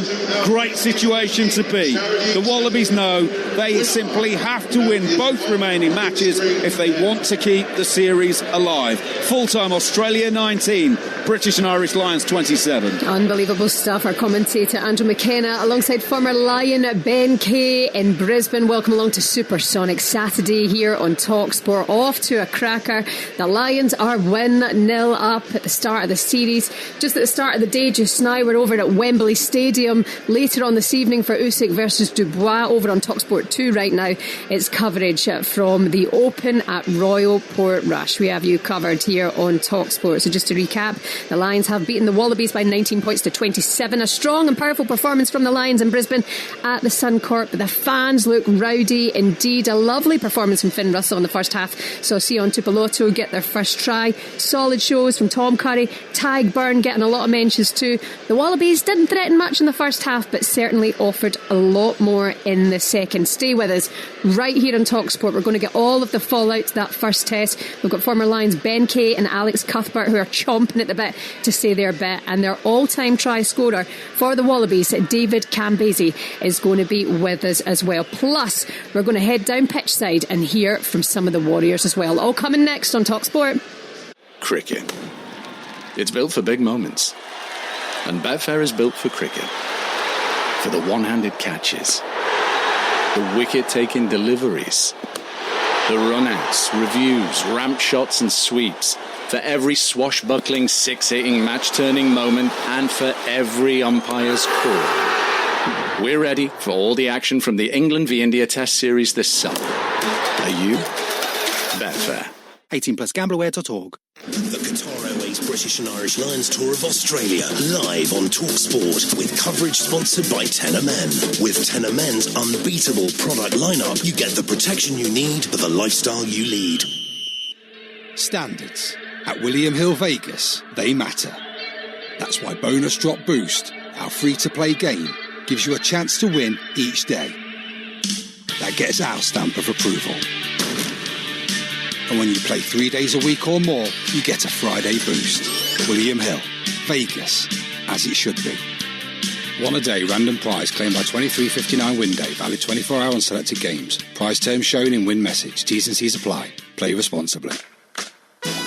At Kia, we're excited to announce that the refined new Kia Sportage is available in showrooms now. Secure your test drive today to explore its advanced technology and stylish, sporty design. Order before the 30th of September to get 5.9% APR representative and £1,000 PCP finance deposit contribution. Search the new Kia Sportage to book your test drive. T's and C's apply. Kia Finance. Kia. Movement that inspires.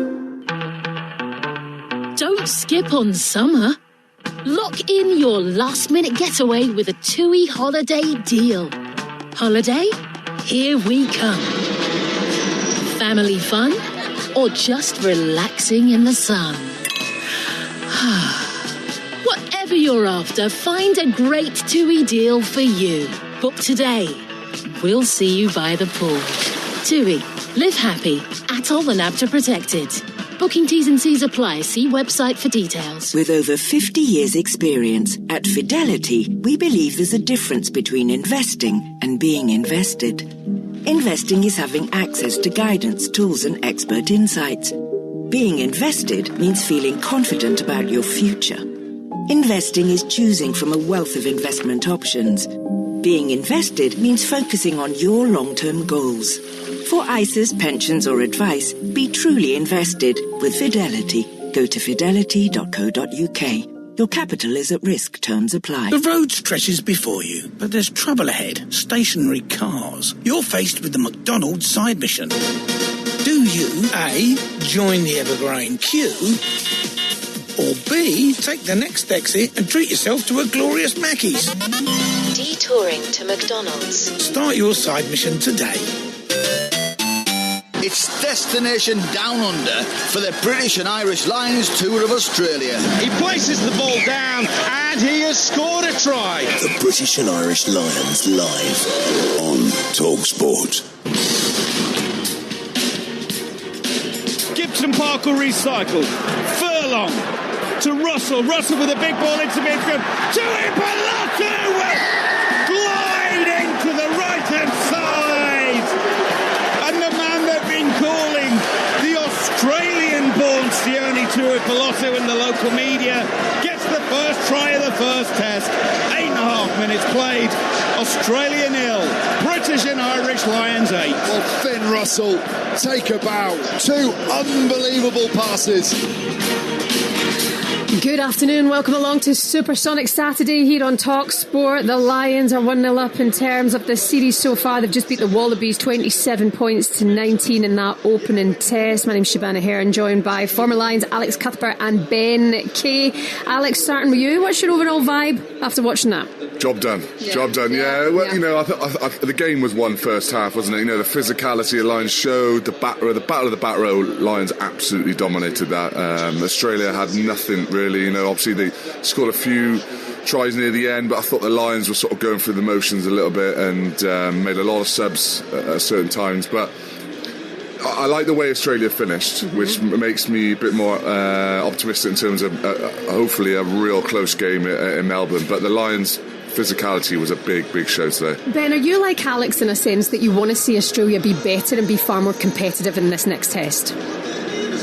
Yeah, I mean, of course we do. We don't want this to be a dead rubber of a series, and obviously the Lions have got the first win now. I was a bit disappointed with the Lions in the second half. Very similar to New South the Waratahs game, maybe the Brumbies game as well, where they almost just looked comfortable, so didn't put the foot on the throat of the opposition and drive it home, and they let the Wallabies back into the game.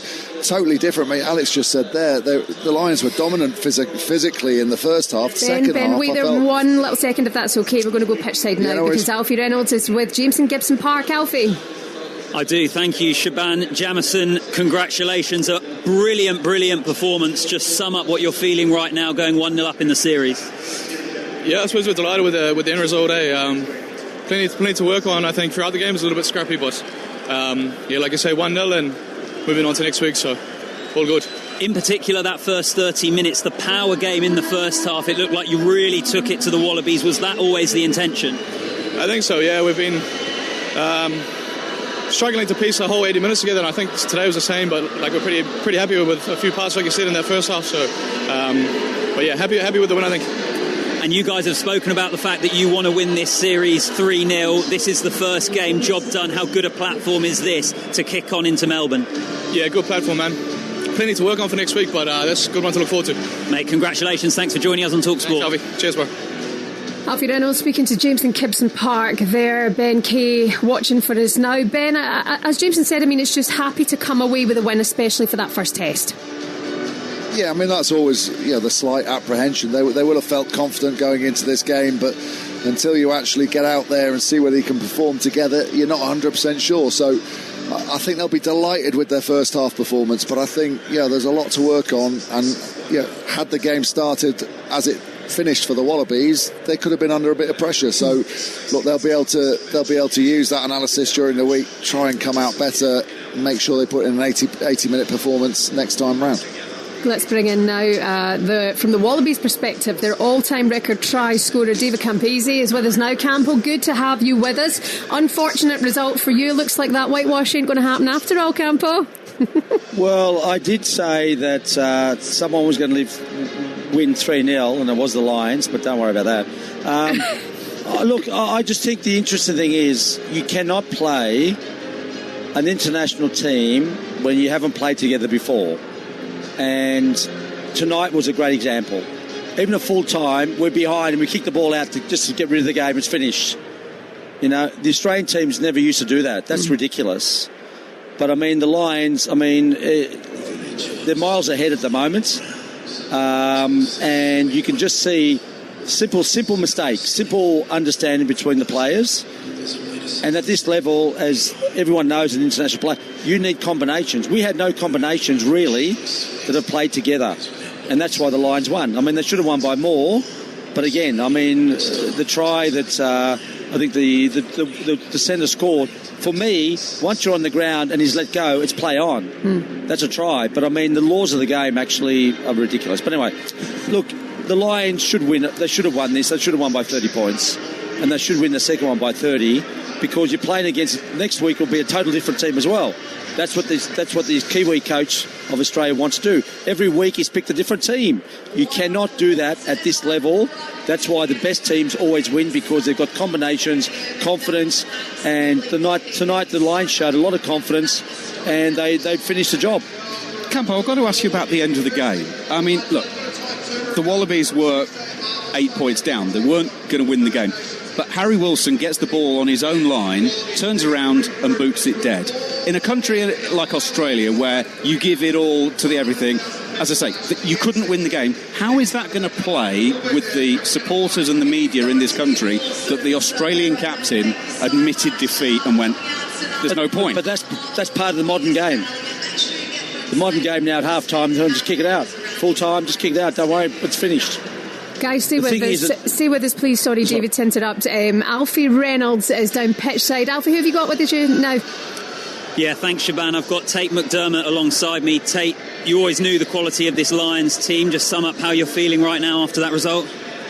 Yeah, obviously disappointed with the result.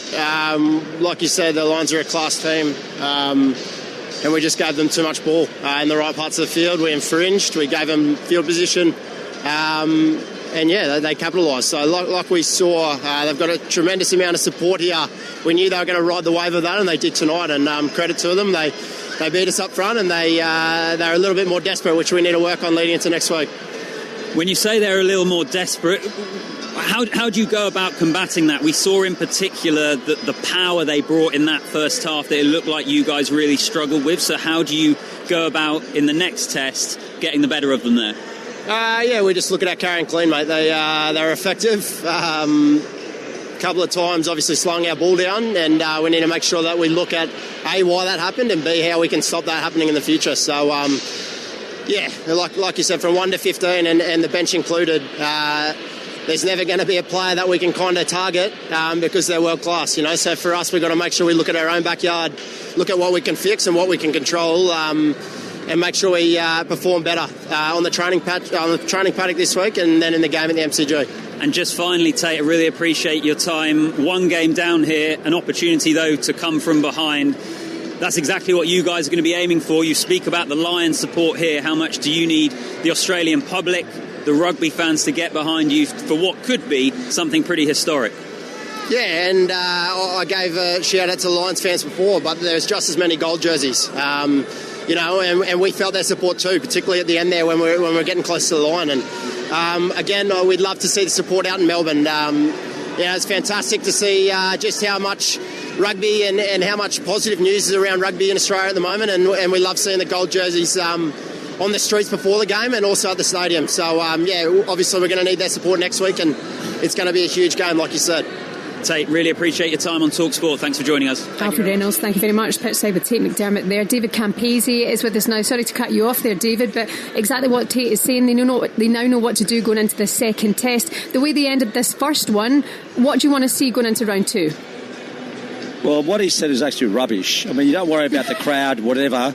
You turn up and play the game. The problem was tonight, from my point of view, the number 10 and number 9 had not played together before. You cannot turn around next week and change the number 10 and number 9. It's a total different perspective. In Test rugby, you need combinations. That's how the Lions play. They've been together for a while. You can see how they work.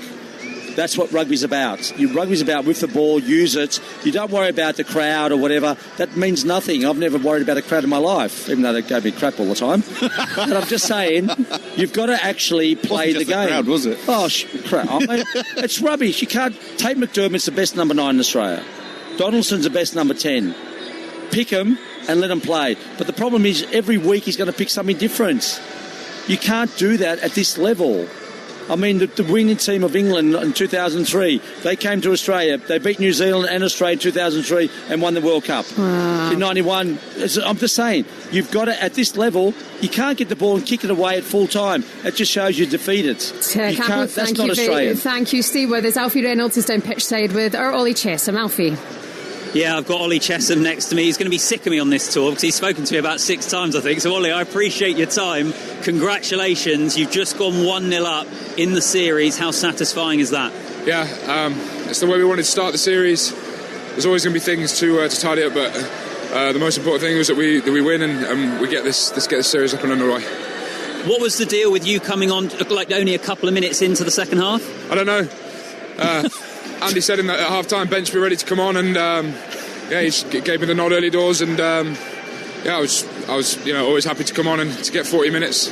I'm really happy with that. How was it out there, Ollie? From my position, sat pitch side, the physicality you guys brought was like really noticeable. Was that exactly what you wanted to bring and just put this Aussie team on the back foot? Yeah, it's test match rugby. That's the nature of it. Everything goes up a notch, 10, 20%, and I think in the Lions Test series, even more so.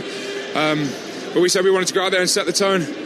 There's obviously, like I say, there's a few things we want to tidy up. That second half, that last 20 minutes is... we're probably not overly satisfied with that, but we said we wanted to come out and set the tone forwards especially, and I think the lads did that from the minute one. Perfect platform to build into Melbourne? Yeah. Look, we like I say, you want to start these series off with a win. Nothing really changes for us going into the next game. We want to win. We'll look back and review what we can do better. But yeah, all eyes on Tuesday now and then next weekend. Just finally, do you feel like there's still a lot of progression to be made in this team? We always thought you guys might be holding something back for the Test series. How much better is this squad able to be?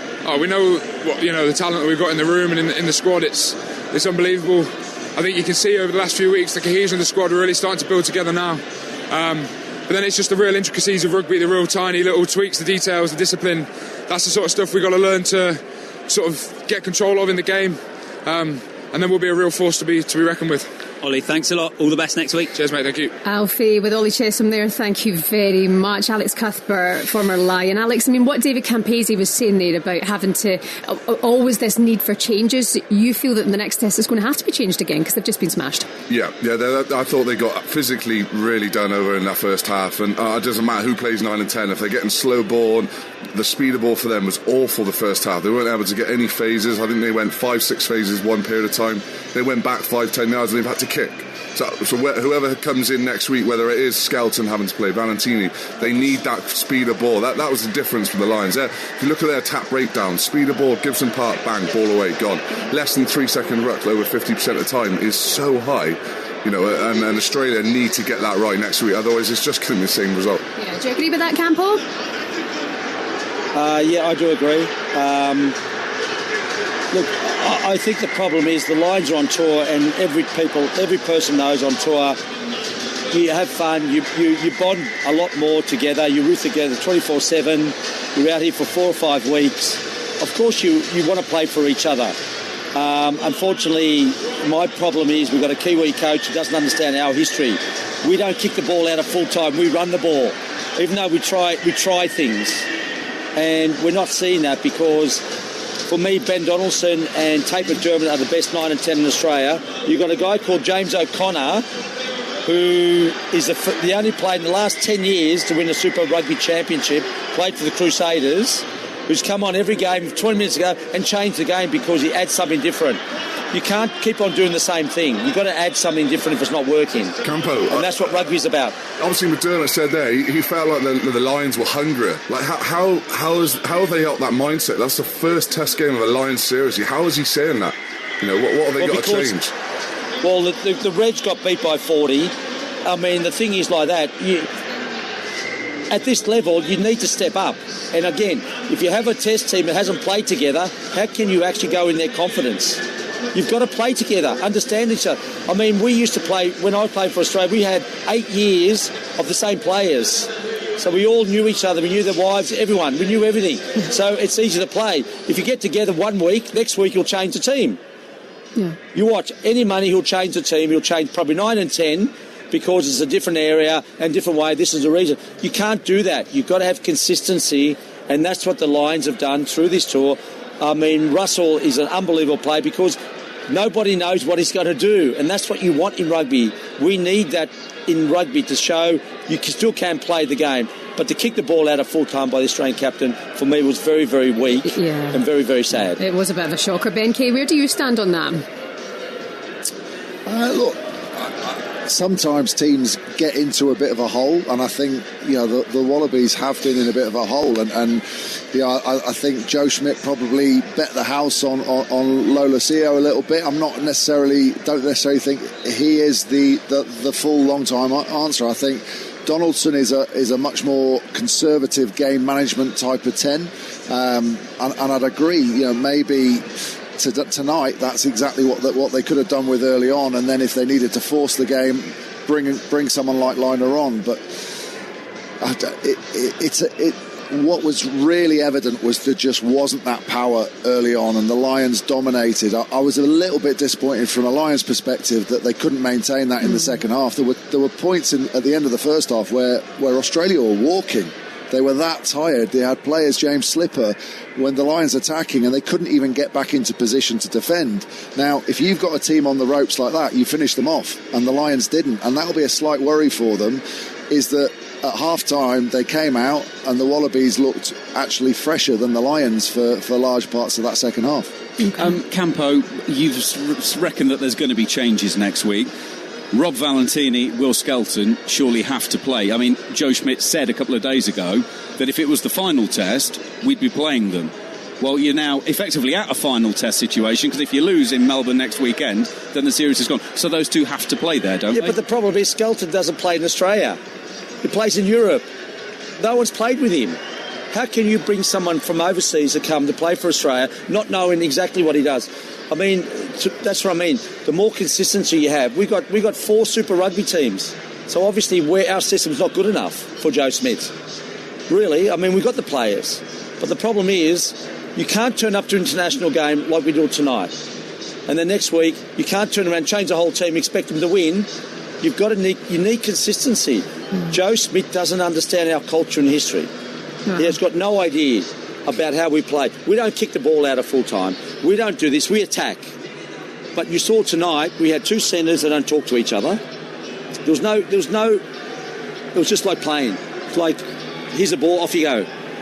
It doesn't do that. To me, that's not Australian rugby. And unfortunately, we've been in a thing a couple of years now, and this is the problem. Yeah, no, we can absolutely hear it from you there, David Campese, the Wallabies all-time record try scorer. Thank you very much for your honest assessment. Straight after the game, you're listening to the British and Irish Lions versus the Wallabies in the opening test.